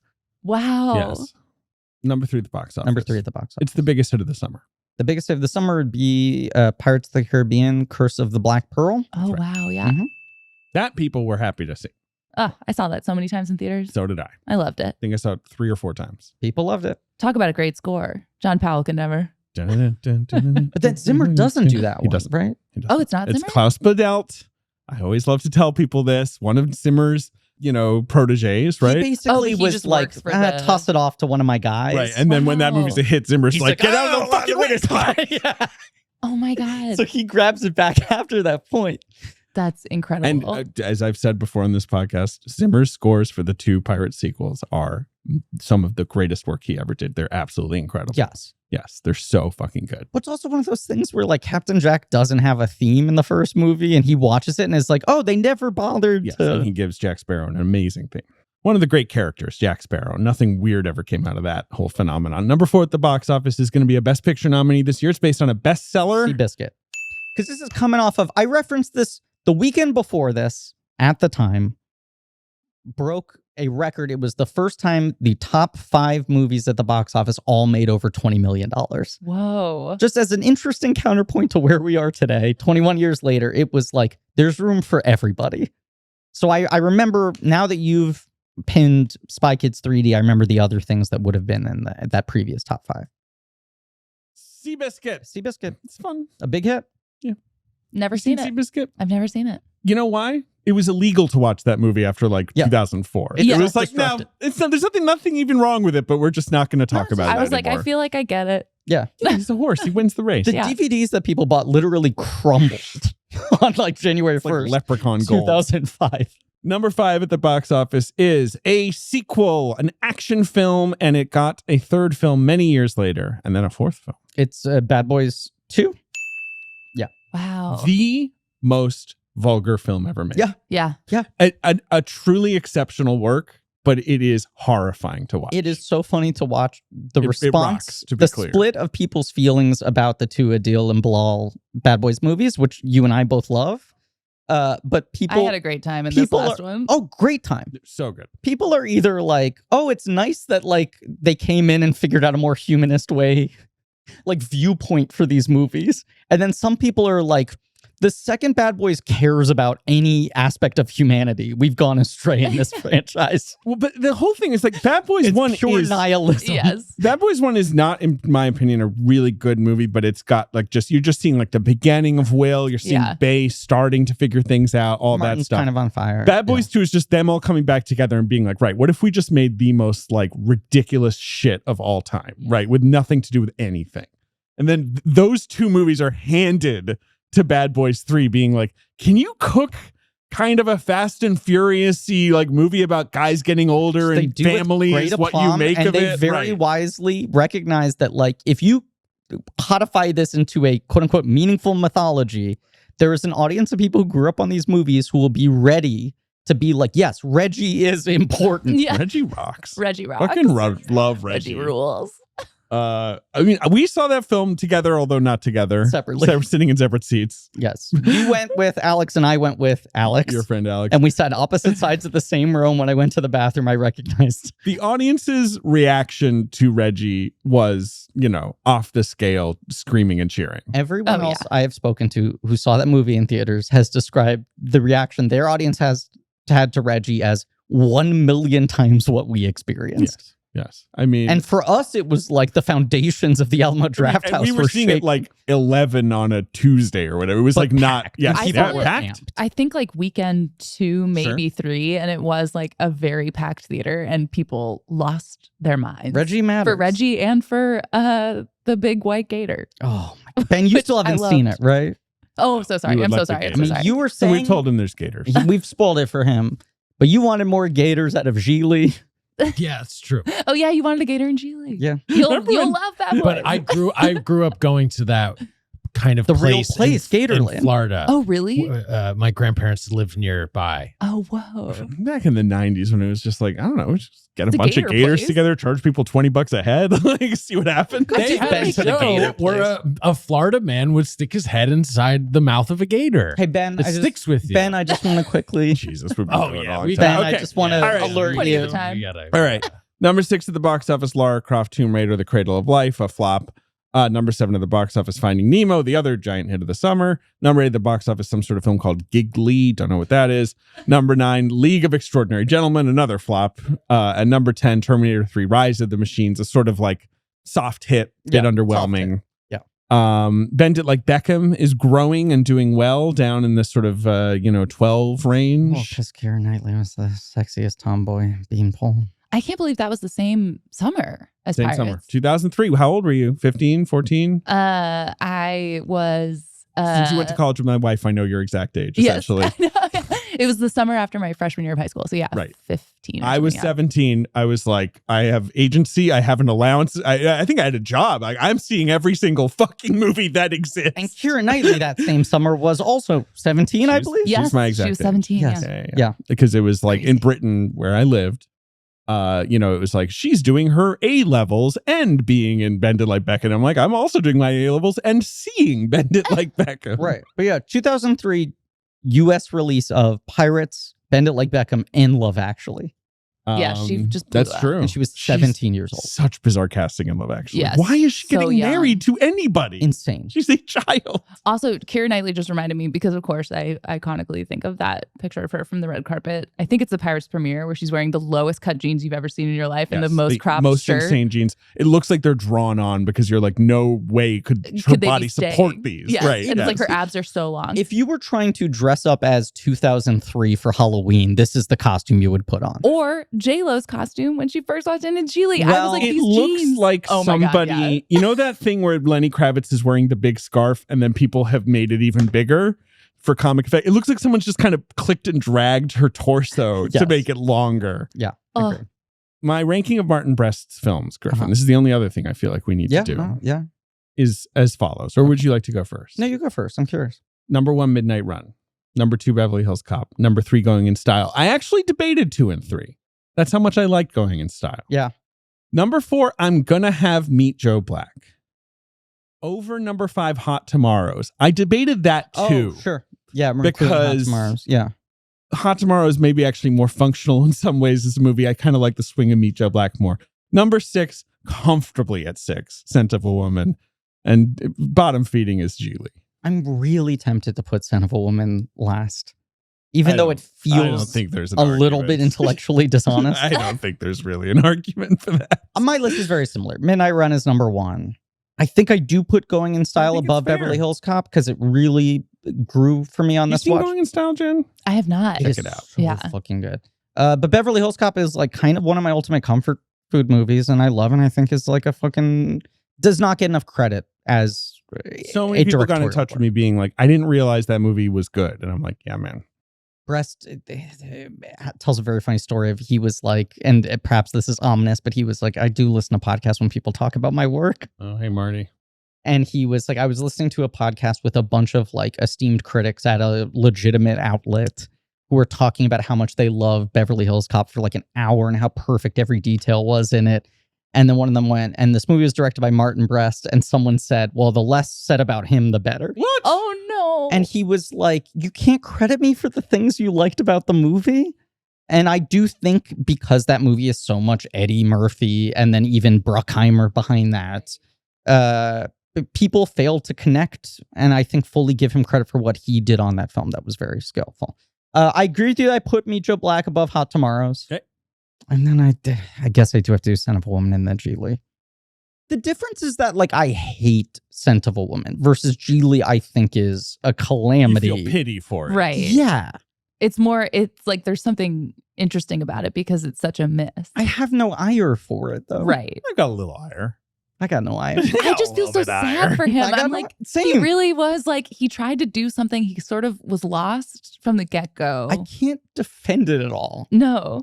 Ebert, like, did not give this movie a good review, but was on the upper end of reviews. Yes, but Ebert and Jennifer Lopez, it is a long and tortured history. He refused to give her movies bad reviews. She could be in a movie called Fuck Roger Ebert, and he'd be like, she's still sizzling in this one. Like, he could not help himself. I God bless him. Like, I always respected it that you would see, like, what did he give the cell 4 stars? I mean, that's a famous review, of course, where he supposedly saw a different cut of the movie. That's another sleepover I ruined. I made us rent the tunnel. Okay, that will fuck up a sleepover. That movie is disturbing. Like, he gave Angel Eyes 3 stars. He gave Made in Manhattan 3 stars. He gave An Unfinished Life 3 stars. Like, he gave Jersey Girl 3.5 stars. He had a crush on her. Yeah. I'm sorry. He gave Gigli 2.5. I was wrong. The quote I was thinking of actually wasn't Ebert, was Joel Siegel on Good Morning America. He gave it a D, but I do think this perfectly describes how I view this film. To qualify as a historic failure, a film needs a measure of pretension. And all Gigli ever wanted to be was a romantic comedy. Sure, it's not... Wait, I'm sorry. Yeah, okay. Yeah, what it is a dreadful romantic comedy. And I'm like, it is maybe the worst romantic comedy ever made in a certain way. Yeah. But there is something to how unpretentious it is. Yeah. That makes it hard for me to hate it. Versus Scent of a Woman, which I think is very impressed with itself. I would say this film does have a lick of pretension to its whole, like, let's wander into the gender debate or whatever. You know what I mean? Like, it's like monologuing. It is also like to Ben's shaking his head. From a place of like, I want the challenge of like a very uninteresting, visually bland nothingness. And a like, guy that's who very sucks, pretentious. a main character you're gonna hate. Yeah. Like anytime you start from like, I'm gonna make a movie because like XYZ, and it's not just like, I'm gonna make a movie because I have this story that I really like. Like, then you're off to a really bad start. I agree. That having been said, Brest, we've wanted to do him forever. I'm so glad we did. What a fucking insane arc. Basically 4 movies that I think are some degree of great. Or let's say 4 movies I like, unabashedly. If you include Hot Tomorrows in there, which I feel like is kind of a rough draft with amazing pockets. 4.5, let's say. Yeah, and then 2 movies that are outright calamities in my mind. David's nodding vigorously. Nod. Yeah. Gigli. Yeah. Next up on the podcast is Kevin Costner. You hear that? It's the sound of the West. Whispering in agreement. You mad? I can't wait until you guys can do Jerry Seinfeld. B-movie, unfrosted. D'Angelo, here's a pitch that I've been working on a little bit recently because I watched these other 2 for the first time. You do the cinema of, quote, Seinfeld. So you as have a series. Sour Grapes. Sour Grapes, Clear History, B-movie, unfrosted. Wow. If you want to go hog wild, you add the Larry Charles movies in there, but I think the Larry David Seinfeld. Larry Charles has his own career. Thing. Yeah. Yeah. Which is the best of those 4 movies? I think I can confidently say I think it's B-movie. I was going to say it's B-movie too. I think it's because B-movie is also just like culturally it's had a strange legacy as opposed to the non-legacy of the Larry David movies. Like the fact that Jerry Seinfeld was like, this is my opus. Like, I will go on 30 Rock specifically to advertise B-movie. I care about this so much. Good episode, Seinfeld Vision. And Larry David's 2 movies are him being like, I want to stop doing Seinfeld and I want to stop doing Curb Your Enthusiasm. Right. And both of them feel like stretched out versions of plot lines that would have fit into either one of those shows. They both have things that are funny in them, but are disasters. I'd say close to both. Anyway, Kevin Costner. We'll be covering Waterworld on Patreon. We're doing Kevin Costner, guys. So yeah, have fun with it. Are you going to go to the Waterworld stunt show? I've gone before. We discussed it. Really great. I feel like you should do just an episode on that. I agree. We discussed it. Can't I think get this a man fair on a amount. plane. A fair amount in the we talk about it a good amount. As you may or may not know, Kevin Costner has recently released a passion project called Horizon: An American Saga that he's sinking all his money into because he wants to tell stories / maybe bankrupt himself before a divorce hearing. We can't tell. Maybe both. Unclear. Who knows? And that, if that is not a blank check project, what is? Yeah. And so we're talking about his short but interesting directorial career. Yeah, so Waterworld on Patreon, but we'll be talking Dances with Wolves, we'll be talking Postman, Open Range, The Two Horizons, and then after that we'll go into David Lynch, the March Madness winner. So that's your schedule for the rest of the year. Okay, and for everyone asking when Twin Peaks is going to be discussed on the podcast, late October for season 1, November for season 2, and sort of December for season 3, if you want to time your watching to that. Lynch takes us to the end of 2024. Plan accordingly, obviously, with new release movies in between there. Beetlejuice. Don't repeat it. 2 times is the most we can say that. Zemeckis is here, which looks normal. That is, it really threw me. I was like, this is ghoulish and we have to stop. I'm amped and I wanted to do more. I think he's just getting warm. It really disturbs me to see Robert De Niro and Harrison Ford and now Tom Hanks just walking around in old man's bodies with old men voices with young men's faces. It is so horrifying. We have to stop it. Have you seen A Man Called Otto? I have not. There is a Talk about an annoying kid. David's pointing at the clock. There is a D.H. Hanks in that movie for one scene that is so horrific looking that when I saw the Here trailer, I was like, this is the greatest special effect I've ever seen. Because in comparison, I'm like, Bobby nailed it. Zemeckis hit the bullseye. But it's the whole thing with Zemeckis, much like Ang Lee, where it's like, you're doing the best version of this. I'm not denying that you have the technical acumen to push this to its limit. It still looks cursed. Yes. You know what I mean? Like, even you tweaking all the knobs as best you can. Yes, it's better than that schmo over there. But is it good? Is it That's human? the question. That's the question. Yeah. Is it human? I think there's no question. It is not human, really. But it's like animated movies, I feel like can be human. Yeah, absolutely. But this is not human. Of course, also want to mention that we're doing an episode on Joker Folie à Deux. Jen, thank you so much for being here. Oh my gosh, thank And you to so be much clear, for having me. Also, M. Night Shyamalan's Trap. Oh, which is we're very excited for, about but that. also Joker's going to make shit twisted. I may or may not be there for that one. We'll see. Yeah, I think you're really going to be We'll see, here. we'll I think see. you're going to be here more than you've ever. You're going to be like fucking Zemeckis here. You're going to be stuck in this room forever. There's one room from one angle for centuries. That's how here you're going to be. Millennia, potentially. I feel like it's Dinosaurs. like, yeah. You're going to start that episode out like a dinosaur, David. And you're going to be here. Jen, anything you want to plug? Oh my gosh. I mean, Quiz Lady on Hulu. Check it out. Totally Killer on Amazon. Hocus Pocus 2 on Disney Plus. I'm hitting them all. And as you talk about very often on your Instagram, watching them is very beneficial for you because the residual structures of writing original streaming movies is great. Oh yeah, and they make Ben, a lot could you of put sense, some money too. falling sound Yeah. effects? Yeah. Like, you know, when you hear like, oh wow, it was the most watched movie on this platform, you're like, oh wow, that probably means it'll make a lot of money. And then you residual-wise. email them and then they're sort of like, it actually didn't meet expectations for Yeah. us. And you're like, what's your model then? Anyway, everything's good. Yeah. But yeah, you know, follow me on Instagram at Jen_D'Angelo. You have a great IG. Oh, thank you so much. You're welcome. And also 80 for Brady Doughboys episode coming soon. Let's just state the intention. Yes, let's just get that out in the world. Yeah. Thank you for being here.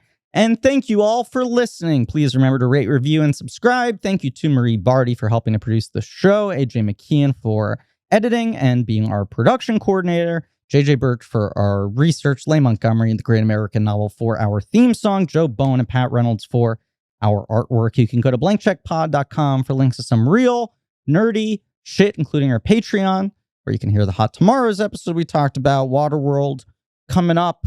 And as we transition from the sewers of the Ninja Turtles to the top of the table, the Tabletop Games Patreon series. And all I'm going to say is we committed to what we're doing to end off the year, and I'm very happy, and I won an argument, and it's going to be good. It wasn't even an argument. It took maybe 20 gifts sent in one text thread to convince. You decided to do that unprompted, and it to worked. Be clear. I was rewarded, and now I've learned a good behavior. Ben, would you say that Griffin usually just gets what he wants by just like pushing the button over and over again until we're all like, fine, stop pushing the button? I'm very mature. Yes, I would agree to that. Very mature, and I'm very diplomatic. Tune in next week for Dances with Wolves. Yep. And as always, spoiler alert, both of us are kind of mid on that movie. Yeah, everyone's going to get mad at us. But don't worry, the next two we have really a lot of fun with. Yeah. And as always, gobble gobble.